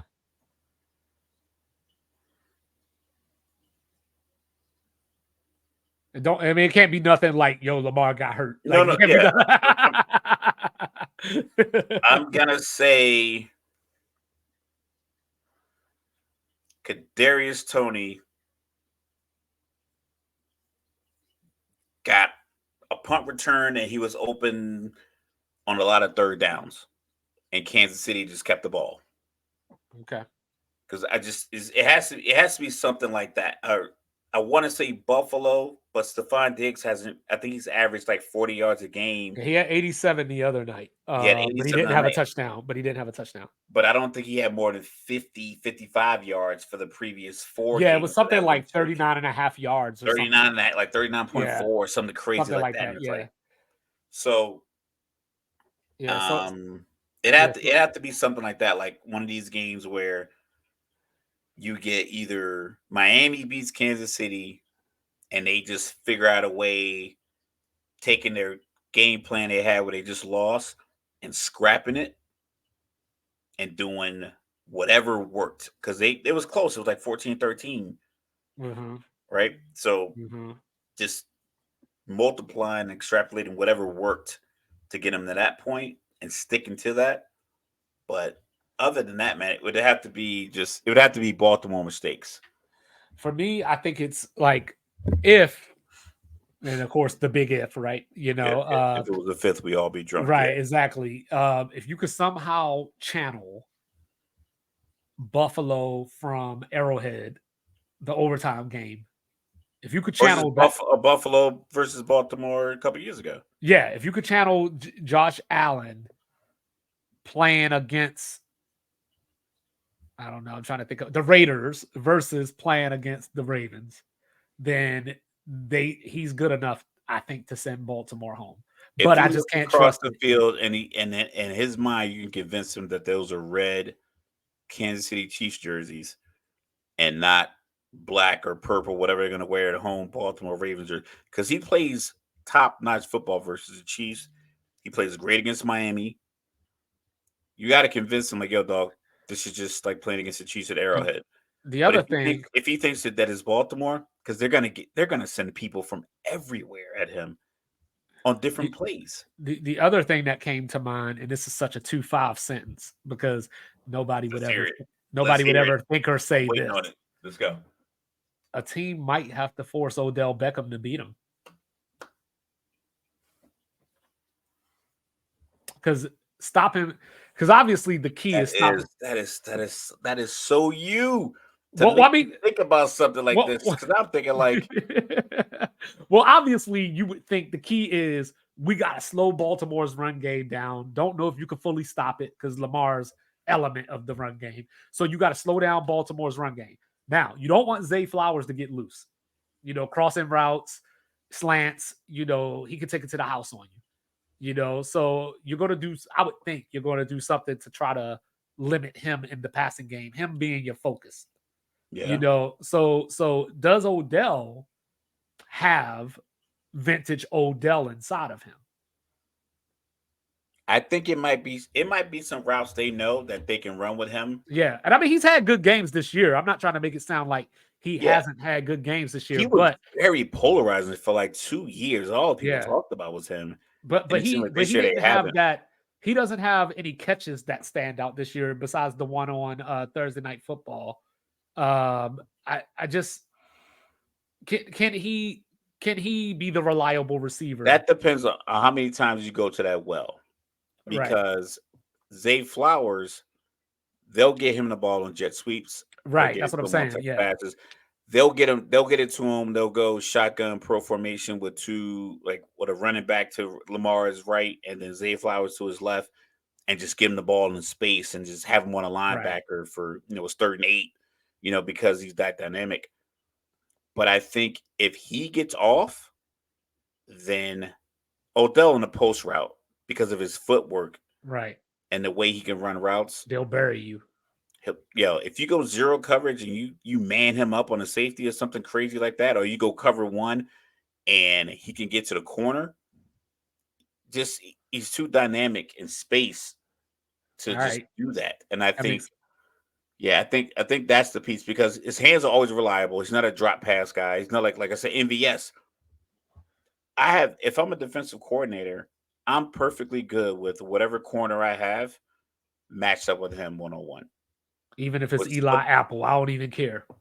but as long as I have a safety over top, I don't trust any corner in zero coverage because I'm like Patrick Mahomes talked about this in the Super Bowl when Philly went zero coverage and they threw that touchdown to Sky Moore to the left when he motioned him in because they did the same thing when Kadarius Toney caught a touchdown. And he's talked about it on quarterback on the Netflix special. He was like, I saw they were in zero coverage. So it must be something that, like, I'm not a quarterback. I've never been a professional quarterback. It must be something that he knew, like, okay, this guy can't, they're not passing it off because we're inside the 10. So I'm a motion Sky Moore in and send him on a little out route. So I think it's so tough to be in zero coverage with no safety help. But if you put a safety over top, I trust my corner with MVS. I still don't trust my guy with Odell Beckham because I think he's healthy. He hasn't been overworked. He probably hasn't gotten hit a lot. He probably hasn't missed games for anything because like those years with the Giants and even with LA, he was constantly getting targeted. He was running hard routes trying to. I think in Baltimore has been a lot of like, all right, save it. We'll get you open. All right. And So if we wake up in February and San Francisco's not in the Super Bowl, what happened? Kyle Shanahan. Okay. I think Sounds like a Falcon he fan to me. true. I mean, listen, NRG Stadium just reminded me last night. I just think that he's one of those coaches that has I think he knows he's probably forgotten more about football than I'll ever know. But that can also make you think that on this 3rd and 2, I shouldn't just give it straight up to Debo or McCaffrey or Mitchell. Just run it. I just have a feeling where it would be some kind of fake here, roll out, Purdy, Kittle on the flat, ball gets tipped, intercepted. Like, I just think like those kind of plays, those simple, let's just use our physical advantage over whomever they're playing to just get this 6 feet. I think he'll make that mistake. Normally he'll do that when the team is reeling. He did it with Jimmy G in the Super Bowl, where it's like that. I believe Kittle was wide open on a 3rd and 2, and I don't think that was the missed touchdown pass. No, it was the interception. Kittle was wide open on like a 3rd and 2, and he threw it to the left, and it got intercepted, and that's essentially how Kansas City wrapped up that Super Bowl.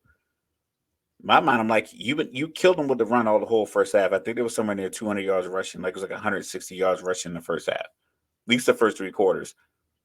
And in that moment, you don't call a run play. I think that will be their downfall because someone's going to play him tight. Dallas is going to play him tight. You just go out like Indianapolis, huh? And then real quick, before we move on, thoughts about Mike Vrabel? This is the funny thing about Mike Vrabel. I chime into a couple of podcasts that talk about, supposed to the Rich Eisen show, Colin Cowherd, First Things First, the Odd Couple, and then you and I have our conversation. I also talk to my pops. No one's talked about Arthur Smith getting fired, and no one's talked about Ron Rivera getting fired. Like, I haven't seen a segment yet. And I've been flipping through it. Maybe there has been one. Well, Ron Rivera got fired on Thanksgiving. Like, you know what I'm saying? Like we just had to get to the formality. He's been on the job, and they've been paying him just in the basement with a stapler. Yeah, like it's like that episode of Seinfeld where George Costanza was supposed to have a job interview. He had a job interview. Then the guy that was going to hire him or make the decision went on vacation. So he just started showing up to work. And like they gave him an office and everything. Like, that's Ron Rivera right now. Or that was Ron Rivera. As far as Arthur Smith goes, I But am no, a but let's stay on I know, Vrabel. but Since I you am a brought that little up. shocked that Arthur Blank fired him just because that doesn't seem like Arthur Blank doesn't seem like he's not Jerry Jones. He doesn't just fire you. Yeah, but like I said, I've talked to you, and I'm a Falcons fan, and I'm a fan of football. I don't think he knew what he was doing. Right, right, right, right. It just not the evidence didn't support that you knew how to get the best out of this week, let alone next year. And I could be wrong. I could be a little locked in because I got the towel, got the hat, I got the jerseys. I've been a fan since goddamn Bush was the first Bush was president, since like the since the first Gulf War. Like I've been a fan for a long time, but we've had conversations, and I've talked about this with about many coaches. Like I said, we talk about Staley, we'll talk about Josh McDaniels, even to an extent John Gruden. It's like I don't know if you can articulate if you know what you're doing or not. And I think Right. Arthur Smith just didn't really get that because like it was so many times throughout the year was like stop benching Ritter, figure out a way to make it work with the highly touted quarterback we took in the third round, and not the free agent guy we just grabbed in March, The career backup. just to take him out and put Ritter back in. It's like, so what are you doing? Like you should have just left him in there. I'd rather you ride and die with Ritter for 17 games and go 7-10, but have him grow. Right. But you keep taking him in and out. Like I said, this is an analogy I use in my conversation this whole week. It's like this. I'm a man. I got 3 sons. I got a little daughter. I've changed a tire on a car before, but say I've only done it once or twice, and now we got to change a tire in the driveway. And I'm standing over these two young men, my two youngest sons. My oldest son's an engineering brain. He can figure it out without my help. My two youngest sons, they're trying to figure out how to change this tire. I'm like, listen, I'm going to teach you this is a valuable skill you have to have. But I really don't know all the nuance to change the tire to the point where I can articulate it clearly to where they can hear what I have to say and be confident in that and then just go act on it. But I know what the process looks like. I know things you have to do to get the tire off, but I don't know why I can't articulate it like smoothly. That's what I feel like Arthur Smith and Desmond Ritter's relationship was. It was like, I don't know if you're telling him or showing him on film. When I call this deep post route, this is why when he gets to here, you got to throw it. Because in cover two, this safety, like, so if I'm Desmond Ritter and I'm sitting in the film session and you tell me, like, yeah, listen, if we get this cover four look, I want you to throw this route. Look this way, but throw this route because of X, Y, and Z. This is why it's going to work. Not because he's open. I don't understand that piece if I'm Desmond Ritter because, like, I want to throw it to the open guy. I don't know why you feel like he's open or he's a decoy and the check down is a bad idea. And I think he looks, and hits the check down because I don't know if he knows or been explained. This is why you should throw this route. When we talk about Tyler Heineke will throw it, but he also will throw it to the other team and or fumble it once or twice a game. Mm-hmm. So when if you talk to Arthur Smith, it's like if I can see that as a fan, and even the fans that I read the comments on Facebook, it's the same thing. It's not a matter of like, oh, he's an idiot, he's stupid, lost a locker room, like all that hyperbole. It's like, yo, like, is anyone gonna get better offensively? How come we can't score any points? Why are we always losing games to this team? How come we can't do this? It's like the same questions a Right. realistic owner or GM would have. Is like, yo, why haven't we scored more than 35 points? Why have we lost to 4 or 5 teams that are picking in the top 10 of Picking the ahead of us in the top 10 in the draft. draft? We're Yeah. at we're at 8. We lost to teams that are picking ahead of us. Chicago's got 10. They've earned 10. So, but if we beat Washington Chicago, at 2, Arizona at 4 or 5. Tennessee's in the top 8. Yeah. Just disrespectful. But back to Tennessee. So Mike Vrabel, 54-45 as the Tennessee Titans coach, which I find to be impressive if we just look at the list of quarterbacks that he's trotted out there. Ryan Tannehill, rookie Will Levis, Malik Willis. I remember last year. Remember he didn't walk Malik Willis at all. Yeah, they played Kansas City on. I think it was last season. They played Kansas City on Sunday Night Football. 16 passes. Yeah, Mahomes threw 61, and they lost that game 17-14. Yeah, because he didn't want Malik Willis. Yeah, so I've always advocated that if Bill Belichick were to get the boot from New England, that Vrabel, I felt, would be the perfect replacement for him. I think that's the absolute worst replacement for him. I think you keep the culture, and you get a better coach at this point. Nah, I wouldn't do it. I think it's bad for New England, and I think it's bad for Mike Vrabel for him to try to coach New England if they get rid of Bill Belichick. You don't want to be the guy that follows the legend. You don't want to follow the legend. Why would it be bad for New England? It'd be bad for New England because they're going to expect him to bring that championship pedigree that he earned and garnered and fought for as a player. They're going to want him to extrapolate that time that he had as a player into his position as a coach. But the roster doesn't fit. And of course, that transition. So then he's going to get how many years? How many years do you get with that? Because not like he had a great roster in Tennessee. He didn't put together a great roster in Tennessee. Well, I mean, he's not like he GM. was given one. He's not. So I mean, he was up 24-0 at Arrowhead in the AFC Championship game. No, that wasn't him.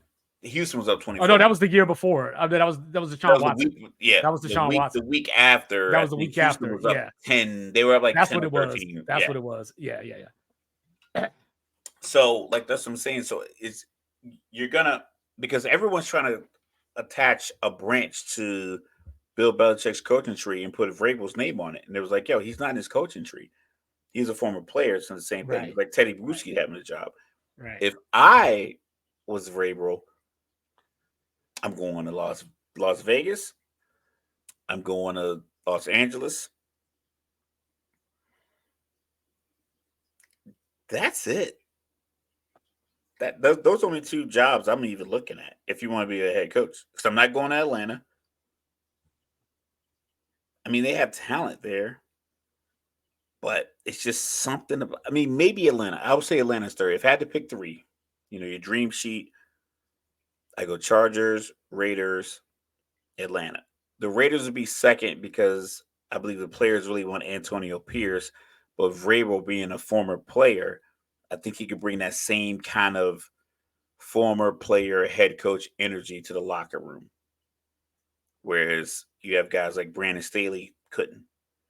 Arthur Smith couldn't bring that moxie as a former player. I think Washington's a bad job. I think Carolina's a bad job. What's the other one? Because we had 6, right? Somebody else got fired in season. Raiders, Chargers. So we had 3 off-season firings. That was Atlanta. It was Carolina, Chargers, Raiders. All were Raiders in season. And then Washington, Atlanta, and Tennessee. Yeah, so Tennessee obviously wouldn't be an option for him. Yeah, wouldn't be an option. Yeah, so I don't know. Like, I've always been of the opinion, and this is just, I guess the old school in me that hasn't adapted. But good jobs and bad jobs are relative. You can make a bad job a good job. You can make a good job a bad job. The same way that we talk about like free agents. Like why don't they consider the Hawks or whatever? It's like because Atlanta's not a good franchise, and it's like, yeah, but if you put him next to Trae Young, that's a good team. Whatever. Cleveland wasn't a good franchise until they drafted this kid out of Akron. They still weren't a good franchise. They just had him. But that's what I'm saying. But at least the restaurants were packed. But that's what I'm saying though. Like, so like a team like Washington, under new ownership, Daniel Snyder's gone. Ownership might help. And they do have a little bit of a buzz and talent. Yeah, got a little bit of talent. So like all you need is, I feel, a coach that commands respect. because when I look at Ron Rivera, I think he had respect initially, and there You was think always cancer got him 2 more years? yeah, and there was always talk and reports about how he was changing the culture and like it was a better place to work, all that kind of stuff. But then you still got Jonathan Allen coming out here talking about like, yo, I'm sick of this shit. Like, I couldn't imagine a Patriot player doing that. You know what I mean? Well, Mac Jones tried to get outside help, and they basically ostracized him. That's different though. He wasn't in the media talking about this is or at a press conference talking about I'm done with this. This has been going on Listen, too long and you all this can't kind of stuff like interview. that. I don't listen. My oldest son, when he played varsity football his senior year in high school, it's about a 7-minute drive from the high school parking lot to Wawa. If they lost the game, I just kept playing my music. I drive to Wawa. I walk into Wawa. I get 2 honey buns for $2. I come out. I hand him the honey bun. He opens it. He takes 1 or 2 bites. And then he started talking about the game. It takes a while for guys to like be able to have these conversations. Right. You can't run up on a guy while he's still in the locker room, probably looking across at a guy who he feels like didn't give his all in the game that he's losing, or Right. a coach that walked by that didn't give his all. And he's like, "What do you think of the game? I'm sick of this," because he's looking at this dude. He's Yeah, looking at yeah, that yeah. guy. You talk to him in his car, or you do a Zoom with him Monday morning, the answer might be a little different. Like I said, I didn't say anything to my son until he took that second bite of the honey bun. Second bite, we can have our conversation. I didn't say anything to him because I knew it was eating him up. But you see these guys in the locker room, it's like, oh yeah, I feel terrible, whatever, whatever. Yeah, That's and probably that's where not I a think bad job though. Like, and and I that's and where I I feel think you. I but feel that's where you I on think that culture point. Like, comes we can make in a good time. Yeah. because I know earlier this year you were talking about how you thought that McDermott was going to get fired. Mhm. With the way things were going in Buffalo, And and then the 9/11 thing came out. I was yeah, like, I he's mean, definitely gone. granted he went way off kilter there, He but dodged that bullet. something worked. You know what I mean? If they would have lost 3 out of 4, he would have been gone. But that's the thing is that you need somebody Did something who work, or did they just are they just a good team that started playing like regular football? they're a good team that started playing regular football, but they just Okay. needed to be recentered. I think Yeah. what I think he's still in line to what get what fired, these so I wouldn't doubt franchises it. what these franchises need is a 2-5. You know what I'm saying? I agree with that. They need a Dan Campbell. They need somebody that will just tell the truth, no matter who likes it or who doesn't. They need Who somebody will at the table. They need somebody Yeah, at they that need a grown table up that will who say, will hold people accountable. yeah, like just especially in the management meetings. I think, like I'll use an example that I got from a former supervisor, Marsar Mora, and he told me I was going to production work on the flight line. He said, "Listen, it's tough because I was new. I was new to the career field because I retrained late. He's like, it's gonna be tough for you to earn like people's respect. But he's like, ultimately, if you're not in some kind of argument with leadership being like the upper management of production once a week, you're not doing your job." I was Right. like, what? He was like, there's no way they can see. And he's like, it doesn't have to be a big argument. Just they tell you to do something and you tell them no. And this is why, because you're out here. So it's like if I got four engine guys and I need 3 of them to work one job, minimum of 3, and at least one guy, and they call and say, "Hey, we need you to look at this AP on another jet," and I need 2 guys to do that. I'm like, I only have 4 guys, so I got these 4 guys on this one job because that takes a minimum of 3. The one guy by himself is no good to me. They're gonna grind this out until lunch, and then after lunch, if we can get to it, I'll move 2 guys over to this APU. But it's like if you're not saying at least that, and you're trying to pull 2 guys from there and getting the crew chiefs to stand ground, like, and you're trying to make all this stuff happen, it was like you're never going to earn the respect of the guys on the line because they expect you to give them good direction. Right. And I think sometimes as a coach, you just got to be able to give good direction. Some of these guys have been blessed with just having these talented players. Like Nick Wright said something about Josh Allen today. He was like, he's one of the most physically imposing quarterbacks you have in the league right now. from just the size, speed combination, what he can do is like it should be easy to figure out how to make the offense successful when you have a guy with that kind of dynamic. Where if you're a team like Indianapolis, Gardner Minshew's not fast, he's not big, he's not strong, so you really have to like get into the X's and O's of like getting this route, getting this play call in. Some of these guys, telling them why he throws it there. why you throw it there, like I need you to know why these routes, these are your only two options on this play. These two guys are the decoys. This is where you need to go with the ball. This is read number one. This is read number two. If not, tuck it, get 4 yards and slide. Like that's the kind of information you need. Um, I think there's some coaches in the playoffs that probably won't lose their jobs, but they probably could have been on the verge. I still think Pittsburgh will will probably entertain the idea of moving off of Tomlin if they have a bunch of yes men in the room that say, you know, you know, he hasn't really gotten the job done. Yeah, he has a loss. He hasn't had a losing season, but they can have their negative They two could, they five could, they could moment. say they could say that Super Bowl was damn His near 15 years ago. the height of like this is what you're gonna get. Mm-hmm. So yeah, I get that, but I'm as I not was advocating for it, but if he wants to go to Chocolate City, aka Atlanta, hey, but unless DC is called Chocolate City. Which one's called Chocolate City? I think it's Atlanta, right? no, I think Or is it DC is Chocolate City. DC and New Orleans. I've heard New Orleans called Chocolate City as well.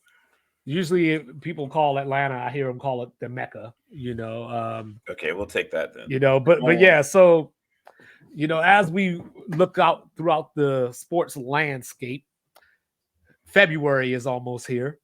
So what that means is the Super Bowl, but also the NBA trade deadline. So there's lots of rumors flying around. Me What's and the Mr. best one Logical you wanted to heard? talk about no, I'm gonna start with the stupidest one I heard. Okay, The stupidest one I heard was Golden State being the dark horse to land Zach LaVine. How's that stupid? I just don't see it. Like, so one, what are you giving? Kaminga? But what What's does the boy that? named But what does Moody? that do for you? So you already got dudes that are old and injured. Like CP3. Steph gets hurt a lot. He's been healthy this year. Hopefully he stays that way, but he gets hurt a lot. You got Draymond in and out, getting suspended. Yeah, you can't move Draymond. You got Clay not being half of what Clay used to be. You got to trade. You got to add 100 Bitcoin in a deal to trade Draymond. So adding LaVine to that team does what besides score points? Like, he's not a defender. He gets hurt just as often as Steph and those guys do.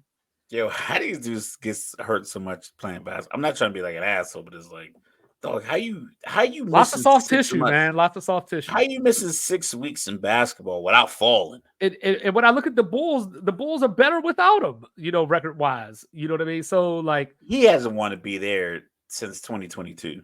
Yeah, I don't know why they haven't moved him yet. I just don't they think should have been moved him. I just don't think Golden State or Los Angeles, would be the places for Zach. They've been in rumors to get him for a couple of years. Like if I was trying to push Zach LaVine to a team, I'd get him some culture. Where you got culture? Where's your NBA culture? San Antonio? Heat culture, man. The Heat? Heat culture. The problem with the Heat, they use everybody to make this culture work on the floor. In order to get Zach LaVine, you have to give up. You have to give up guys, and LaVine doesn't do what they do when he replaces them. But he also adds an element that they don't necessarily have, because Jimmy Butler can score, but I wouldn't necessarily define him as a shooter or a knockdown shooter. He doesn't shoot a lot of threes. I think he's like among like these league leaders and points and things like that. I think he's on the bottom 15% in 3-point attempts. Bam is undersized 5. So when I look at it, LaVine would make you a little quicker, to take advantage of your lack of stature. He'll knock down some shots as long as you don't have to. I would imagine maybe you give up Tyler Hero, but you might be able to keep Duncan Robinson. that's the thing is like for some reason I remember when Tyler Hero was a point of interest in trades last year. Yeah, They were like, no one wants Tyler Hero. I'm like, why not? Like people act as if every guy that's on the trading block has to play great defense. No, there's guys right, on your team that plays zero defense. right. Get a good defensive strategist on your staff and have him or her design your Well, I scheme. understand. I understand why Portland didn't want Tyler Hero. They already got Anthony Simons. They were going to draft Scoot. They already got Shaden Sharp that they drafted last year. So I understand why Portland And didn't none of want that's him. working out either. I mean, it wasn't going to work out if they got Tyler Hero. Never know. Like I say, my Mikel Bridges, he's like the flagship for that kind of trade success. Right. And I've heard Um, DeJounte married to the Knicks. I've heard that recently. I've I've read articles. It seems like when you type in trade rumors, you get the Lakers. And Brian Windhurst was like, there's no trade value in the players that they have. Rob Palinka should really be like on the hot seat because like everyone thinks he's done a great job, except for you and I. You and I have had this conversation because we have a few Laker guys. Shout out to Black Adam. He's real big on Palinka. That he was I trying to don't give the think that GM. they have bad players. I just think that the league They don't is have the pieces that right, match the league that they're right, playing in. So in my right. mind, like you have a bad team. It's like if you were if you were you know drafting an AAU basketball team and you got a bunch of dudes who could play 4 and 5, they can be great post players. But I'm like, where's your ball handler? Where's your guy who's just a scorer? Like, where's your guy that comes off the bench that just gives you energy and buckets? Where's your guy that comes off the bench that plays defense? It's like they have a bunch of guys that all should be on the bench of teams sporadically throughout the league, and they try to make them starters because they have AD and LeBron. It's like, dog, you have a bunch of dudes. Like you have a bunch of guys that have. You don't have anyone who gives you the same efficiency and aggressiveness and just confidence as like a Jamal Crawford. Well, that's like last year when And I they know played he's the like the game upper against Denver. echelon 6 man, but it's like when J.R. Smith comes in the game, what it's going to be. You know what Shump came in the game, what was going to be. You know, like now, like the Clippers and guys when they bring Russ in off the bench, you know what it's going to be. Lou Williams. Grant, I know I'm picking out these great examples, but What well, that's like they last year haven't when had anything LeBron like that for years. scored the 30 in game 4 against the Nuggets. And Laker fans were going nuts. And I'm like, y'all know this ain't gonna last, right? Yeah, I think he would have Like finished by 38. something like that. Because when he gets tired, who's going to hit the shots? And there was another game in that series, maybe game 3, where the Lakers came out in the first half and was just hitting everything. You know what I mean? It was like, this is not sustainable. Like, you know what I mean? Like they got a hot streak going on, but they don't have one dude that I would like. Maybe Max Christie this year, but I don't see dudes on It's this not a team guy. that It's not a he's guy a on that shooter. team that I would take if I'm making a trade. I'm not like I'd take the phone call from San Antonio if I'm Chicago about some of their young players versus the call from Los Angeles for Zach LaVine. Yeah. If I'm Atlanta, I'm taking a call from. I mean, I don't think OKC is going to make a move, and they definitely need I Dejounte don't think Murray. they should. I don't think they should. But if they If were I'm to the, make a move, I'll take the Clippers phone call. Like I don't know what the Clippers going to want to offer, but I'm ignoring Rob Palinka's call. if if I If were 'cause you OKC, have nothing for me. If you're not giving me AD, you got nothing for me. if I was Sam Presti, I don't think I would make a move. If I were tempted to make a move, if I was Sam Presti, there are 2 players that come to mind. So one would be Laurie Markkinen, just to get another shooter, especially a big shooter next to Chet. Make the defense think about something. How they going to defend us? And the other name I was thinking about was Wendell Carter from Orlando. He's been injured this year, but the reason I like him is because he brings rebounds. Because OKC is like 22nd in the league in rebounding. So that's going to be their downfall outside of their youth once we get to the playoffs. So check it out. and this is something that I remember from all the Smoke podcast with DeJounte Murray. Let's put up an article. Spurs interested in bringing back DeJounte Murray. And the Why? first Twitter, they was like some guy named Trey Kirby. I don't know who he is. He was like DeJounte Murray to the Spurs. He hates those guys. So that's what I'm saying. I think people just kind of like they just kind of forget that, like, yo, if you gonna make a trade, no one's gonna make a trade with the Lakers because they have LeBron on the team and the No matter Lakers are how gonna be much the back. media wants it to happen. No matter how much people want it to happen, it's not gonna happen. The Lakers had an opportunity, and I talked to you about this 2 years ago, 2022. They could have moved AD and gotten some pieces around LeBron. Because I don't need a 6'11" guy that has to score 30 I if I don't can want to get play center. if I get two or three guys that are 6'7", 6'8", that can play the wing, and I can bring in because they had the kid Thomas Bryant. I think he was on the team at least Yeah, last season. yeah. Because like with the way the game is played, I don't need a dynamic post guy. I don't need what Anthony Davis gives me if I can get something else. If you are a team like I'm trying to think, like if you're the Knicks and you had Randall, AD, and Brunson, just if the money worked out to where that's how it went, you'd be good to go. Like I can live with that because I can tell Julius, listen, just keep working on the jump shot. We got AD down low. I got Bronson handling the ball. I can make that move. If you could pair, KD and AD with some role players, not just Beal and Booker, that would work because the thing with the Lakers is that they're relying on AD and LeBron, and they need LeBron to be as effective and young as AD, and he's like, I am not. Right. And that's the problem. So I would have taken some trade. I would have taken some calls, and I said the same thing last year. That's your only piece. Even LeBron being as great as he is not your trade piece with any team. Right. Not when he's at retirement age. If he was Well, I during mean, the I Air don't Force, know. he would Miami retire looking last at year. Bronny apparently. Well, that's cool. You can get the other one. You can get the younger version, or you wait a couple of years and you get Bryce. But I'm not making a trade for LeBron now just because, like, best case scenario, even if he plays 2 more years, he's gonna play 2 more years at 40 and 41.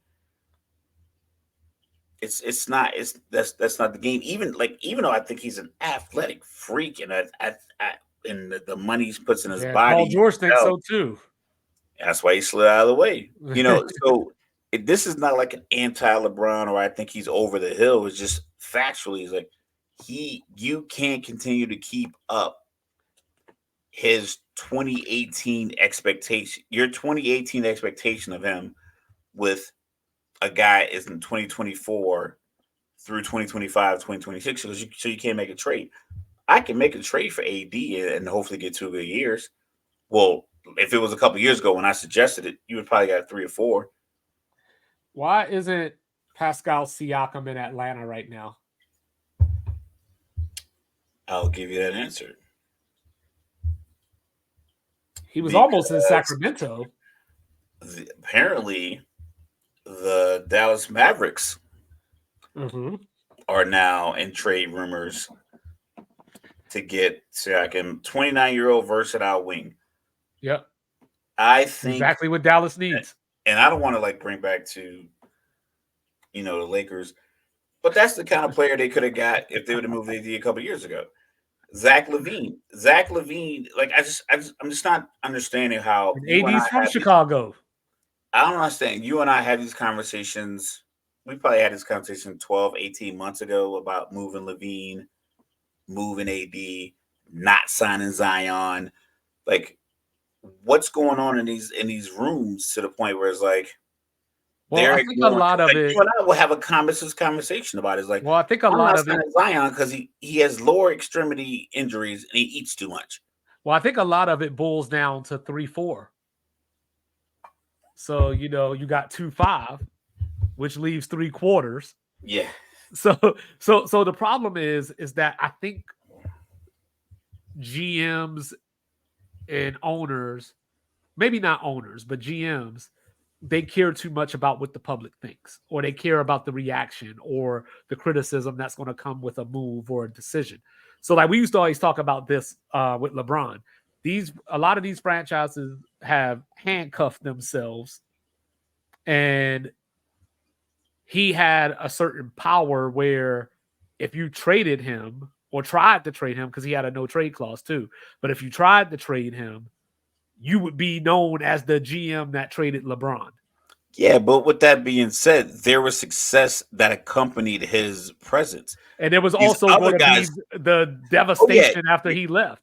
the fallout of after the nuclear bomb was going to be devastating, but the island was still going to be there.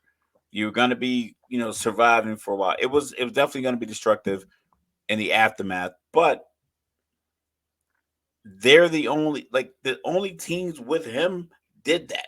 Like I think the Jazz tried it with the Gobert and the Donovan Mitchell trade, but it didn't really pan out. Dallas, when they went and got Kyrie, everyone was like, "Why?" That didn't seem like it. It didn't seem like a move they needed to make. They But just I wanted a think star. They just wanted they a just star, wanted so a they did it. star. It's Yeah. like you're the NBA. You are. It's 30 of you. It's Well, that's 30 how you NBA that's how you end up franchises. with Russ instead of DeMar DeRozan. Like it's 30 NBA franchises. It's like, yeah, it's cool to be like if I'm the 17th ranked NBA franchise as a GM, I'm like, bitch, I'm still in the NBA. I still got 20,000 people in here for 41 home games. We have these young players. I got this coach as a visionary. Let's go play ball. Like I said, you only have 6 to 7 teams every year that start the year off as viable. I would say 6 teams that are viable championship threats, and then one team ascends. This year's Minnesota. Maybe you can sprinkle a little bit of OKC, but OKC has been showing you the last couple of years, like, okay, they could be coming. They could be on to something. Right. The same way Memphis was showing you we could be on to something, and then it worked out for them last year. This year with the Right. suspension now, the injury doesn't work out. If I was them, I wouldn't make any moves. But they're the type of team that will make a move. These Right. teams that are like losing, they're the teams that make the moves, and then when it's time to try to keep your guy, they don't stay. It's like, yo, you traded away the other assets we had here.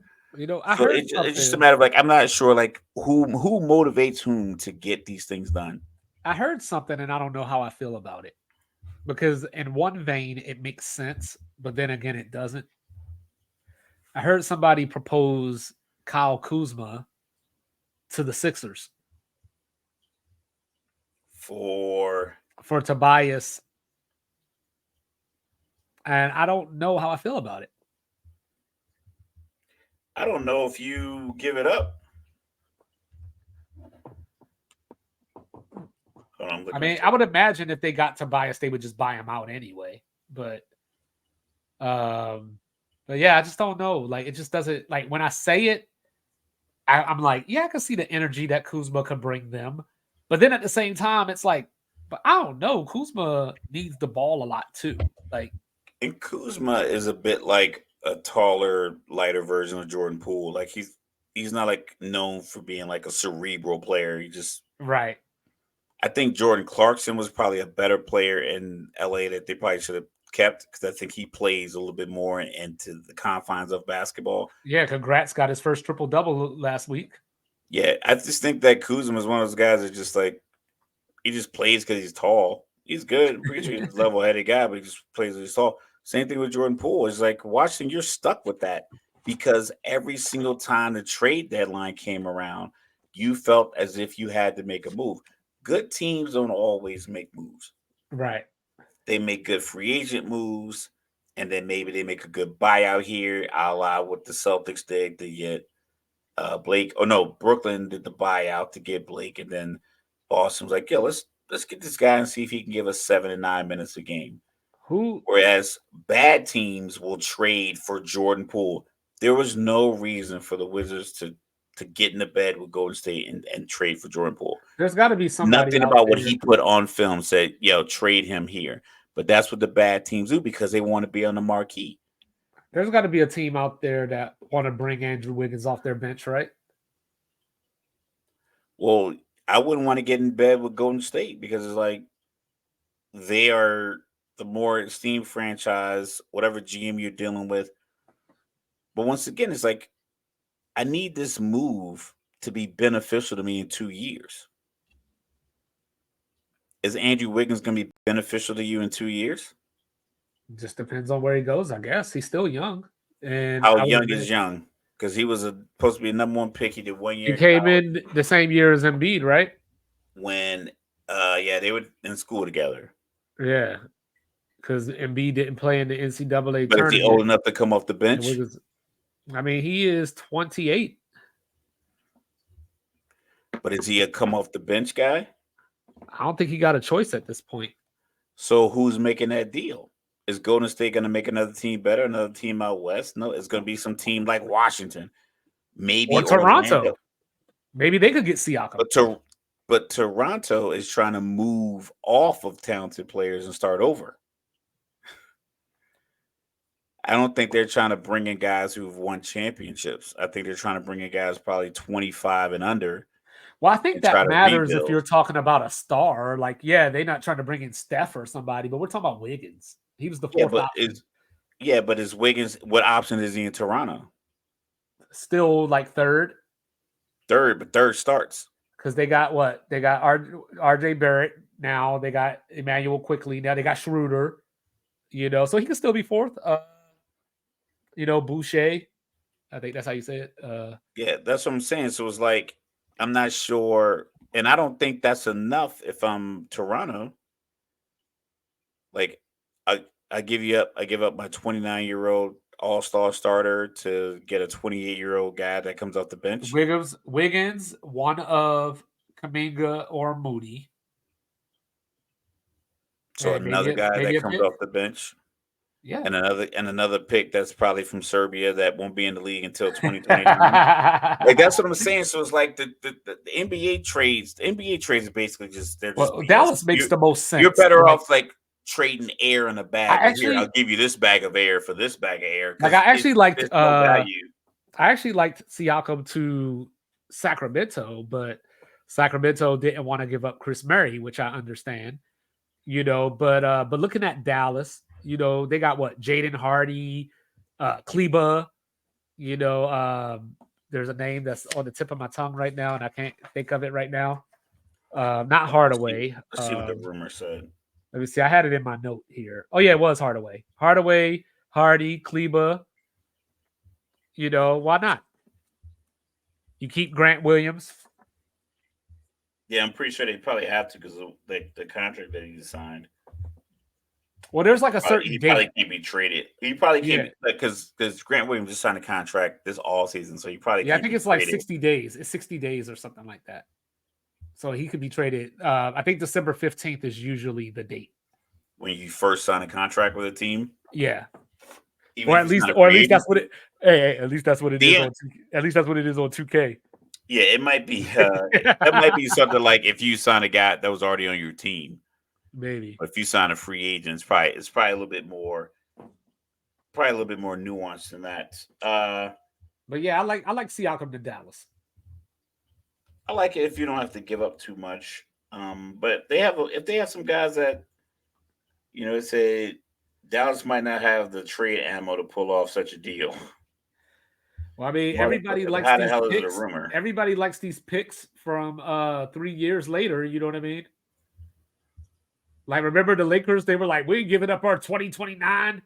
2027 and 2029. Like that was the argument they had. It's like that sounds ridiculous. But if I'm in the room, if I'm in the room and I'm with Rob Palinka and I'm the associate vice president of player personnel, some title like that, and the phone's on speaker, Brooklyn calls and says, "Hey, we want to give you Kyrie for Russ, this pick, and cash." And he's like, "Let me think about it." He hangs up the phone. If I'm in the room, I'm like, what are we waiting on? Like, oh, I don't want to give up those 20, 27, and 29 picks. I'm like half the high school basketball players are going into like the G League already and going to others professional leagues. It's like we're not drafting a lot of guys out of college as is. Most guys are getting foreign players while we holding on. Especially because, like I said, these conversations were what? When did he get? So he played. So this is the 2022 off season, correct? Because he went For for Kyrie the Lakers trade. Because he played in Brooklyn starting last year, and then he got traded to Dallas in the middle of the year. So we're talking about picks from 5 years and 7 years later, and they were holding on to him yeah, they're just to trying to keep prepare Bruh. for I that. got it, and a guy you were trying to get rid of. They're trying to prepare for that post LeBron devastation. And I get it, but in that point, that's when you trade AD. Well, that's where you have your 2-5 in the room, and you just say, "Look, man, no bullshit, no cameras. I ain't gonna tell nobody what you said. There ain't no phones in here. Like, do you think that LeBron and AD can win us a championship? Yes or no? If the answer is no, then okay, can this player, if we add this player, will that make us a contender? Yes, make the deal. If the answer is no, don't make the deal. And we all understand why. Because as fans, I don't feel that adding Kyrie would have won the Lakers a championship last year. There was 2 seasons ago, I so it mean, 2 wasn't last. seasons ago. I don't think that would have won them a championship. Well, yeah, I guess it would have been the off season. So he would have started the year. He would have started last year Yeah. in LA. So LeBron, Kyrie. I still think they beat Denver. I mean, I still think Denver beats them. So but you got to be honest with yourself. Like, can we win a championship? Like, or is the conference finals good enough? Can we make a conference Can we finals run? compete? Because I got to play 82 games for all of that. Right. Can we get the 50 wins? Because I think that's the benchmark. But then you add in Everyone can Kyrie's get injury championships. Oh, history. it's only 6. It's 5 of y'all that come into. It's 5 teams out of 30 that really, with the player personnel and the coach and culture that they have, are going to vie for those final 2 spots. That's it. That's 5, and you'll get maybe 1 or 2 more that just surprise you, a la Orlando this year, Houston. OKC. Houston, like Well, I mean, they're still in the 18, play-in. they're 18 and 17. They're not going to surprise you in the playoff run. OKC in the top 5 out west, Orlando in the top 5 in the east. Those are your shocks. But your 5 teams, you already set them up. And when the season started, you knew like Boston, Philly, Denver, Milwaukee, and Miami because of just history. Just what they do. Yeah. This is what they do. They get to the conference finals somehow and into the NBA finals. And then you sprinkle in OKC and Orlando. That's it. That's what you have every year. You have 5 teams and a couple little extra bodies that sneak in there. So if you're not one of those bodies, you shouldn't even be thinking about a trade making you a championship contender. You should be thinking like, does this trade make us a better basketball team? Right. Because bringing in Siakam extend our defense to where now I can guard Tatum and Jaylen Brown at the same time without always having to play zone. All right, last question from me. All right. And then you know me. I can't be a GM. And I am I don't want to call it a panicker, but I get real itchy about you leaving me and I don't get nothing for you. Correct. So like the whole Dame Lillard thing in Portland, how that could have played out, if he was closer to his contract year. Yeah, but he was locked in for right, 36 months. Yeah. So this guy is a free agent after next season. Okay. And I have to figure out, is he going to likely re-sign with me? So if I'm the Cleveland Cavaliers, should I consider trading Donovan Mitchell? Yes. I would say yes, because he's young. He has the pop. He has the marquee value that you need. He has the talent. You could put him in any lineup and feel like, okay, we benefited from this trade. Like say Miami? Like Miami. Instead of Levine, yeah. I would take him over Levine and you have the added bonus of them dealing with his next contract. Mm-hmm. You get that off of your books. However, these deals And you work could do it be great. preemptively because usually where these teams mess up is Is we get to the point when you're when the over a player asks barrel. out.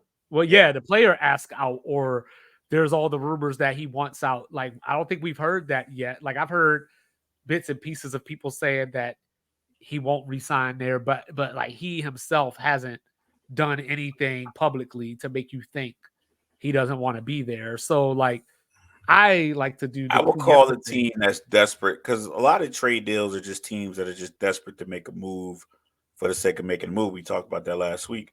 Yeah. I would have called the Knicks up. What you got?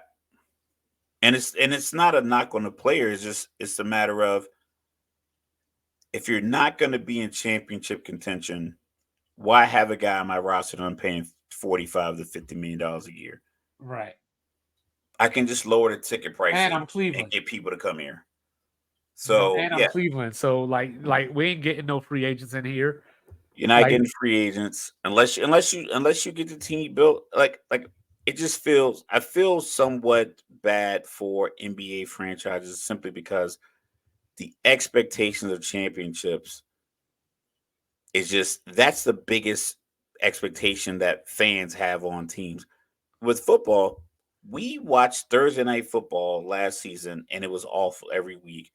We'll watch Chicago versus the Jets in the rain. I sat in an NFL stadium in the rain in December watching the Falcons and Jets score 21 total points. One touchdown was scored in front of me, and they threw like three penalties on another play. So it was like three or four flags on another play. So like, but I sat there, me and a bunch of other fans, the Jet fans, I and they're said, in the midst of their terrible season. We were there, but I'm not sure that you're gonna get you would get a lot of fans in Brooklyn if they were yo, if their season was the equivalent of terrible as the Jet season was this year, with their star player getting injured early and not winning and benching guys and getting rid of coaches and the turmoil. I'm not sure you sell out those 41 home games. people say that I don't love my city since I don't want to move back there. I sat out in 12-degree weather watching the Ravens play the Minnesota Vikings, and they ain't even my team. You know what I'm saying? Like, it was literally, I was home on leave when I was a young airman, and it was the first Monday night football game in Baltimore since the Ravens had came back. It was like, I gotta be there. But it was 12 degrees. Like, you know what I mean? So like I've the sat in fan two rained out games at MetLife Stadium, like the two games fans where it will rained the whole time, twice. yeah, My only put two up times with I've it. seen the Falcons here, it rained both times. Fans will put up with it. Just like, January 29th, the Wizards are coming down here. I was looking on, they got $9 tickets. Like, You're probably gonna be above the scoreboard, but it still counts. no, there was actually there was some $24 tickets that were still pretty decent, seating. But but I was just saying, like, both of those teams are so bad, it don't even matter if they low manage. Like, you know what I'm Just saying? Like, show up and eat your $18 popcorn, yeah, it's just all the same eat your thing. $22 chicken strips. But yeah, so I think that Siakam will definitely be moved at some point. I'm not. I know the Hawks And I want to think the move. Siaka move is a lot like the Donovan Mitchell move. I think it's a Well, lot like the Siakam is a Dejounte free Murray agent move. after this year, though. But I'm just saying, like, just realizing that, I got to get something for this player. Right, right, We're not, we had our championship run with Kawhi. So you right, get some assets back, then maybe you make the move. But a lot of the star players are getting old. So some of these right, young guys are gonna step up and be like, yo, I'm next. But they right. keep leaving all these guys in the G League forever. Like, bring them up. You're not gonna have KD, LeBron, Bradley Beal, Donovan Booker, Yeah, Donovan, like like if you're Booker, Portland, why not? Devin Booker, sorry. Why not? Bring your guys up and let them ball. Let these guys play. Let it be entertaining. Everyone is operating as if they have a real shot. You don't. The reason Denver had a shot because Jamal Murray and Jokic have been together for years and they complement each other perfectly. And Jokic is a unicorn dynamic basketball player. You didn't draft one of those. If you drafted a guy in the last 4 years, he is not Jokic. Every NBA team should have one or two local guys on their G League affiliate, just to pull them up for a random Sunday in March and have a local spotlight. Like just that simple. And who knows? Maybe they go off for 15 points or something. Yeah, because you guys aren't that good. Like most of you, 23 of the teams in the NBA have no shot at making the Eastern Conference Final. If I could make a parlay of 25 teams that won't make the conference finals, I'll put $1,000 on it. They'll never set that up because y'all hear that? Lakers and Phoenix Suns. Mr. Logical said y'all Liberty out here. Yo, they're not making it. It's not what you don't have what you need to make it as far as they want to go. Right. LeBron would hate this podcast if he ever heard it, because it seems like I'm always shitting on his team. I'm just realistic. Yeah, you shit on the team, I shit on him. It just I don't know. It just I think he's the greatest. I think he's greatest player like people have ever seen. I think what he's done on the basketball court makes it's head and shoulders above everyone else. The problem is for so many years that kind of stuff. It would happen with Kobe as well, where like that talent was mismanaged. We've seen it with Patrick Mahomes. It's like we've seen it with Luka. Your talent is being mismanaged by the pieces that they're deliberately put around you, like that don't work. It's not like they don't pan out; they just flat out don't fit what you do well for your team, and then it all falls on you. But whereas Jokic, Denver's team is probably built perfectly around what Jokic does. Uh-huh. But you know what? Before we get out of here, I just gotta say, Draymond, why don't you do it already? But ladies and gentlemen, he is Mr. Logic. I am 25. We are Sports Reports Exhort. Like, subscribe, share it with your grandma. Tell your grandma about us. You know what I'm saying? Yo. Play it in your office at work on the office TV. And let us know what we doing right. Let us know what we doing wrong. Y'all got the email address on the screen coming across. You know what I'm saying? Send us some questions. Send us some topics that you want us to talk about. Absolutely. You know what I'm saying? Keep your eyes open. You might see one of us from one time or another on the hot box as well.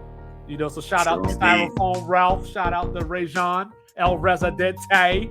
You know what I'm saying? So, we'll be back on Thursday with picks. Yeah.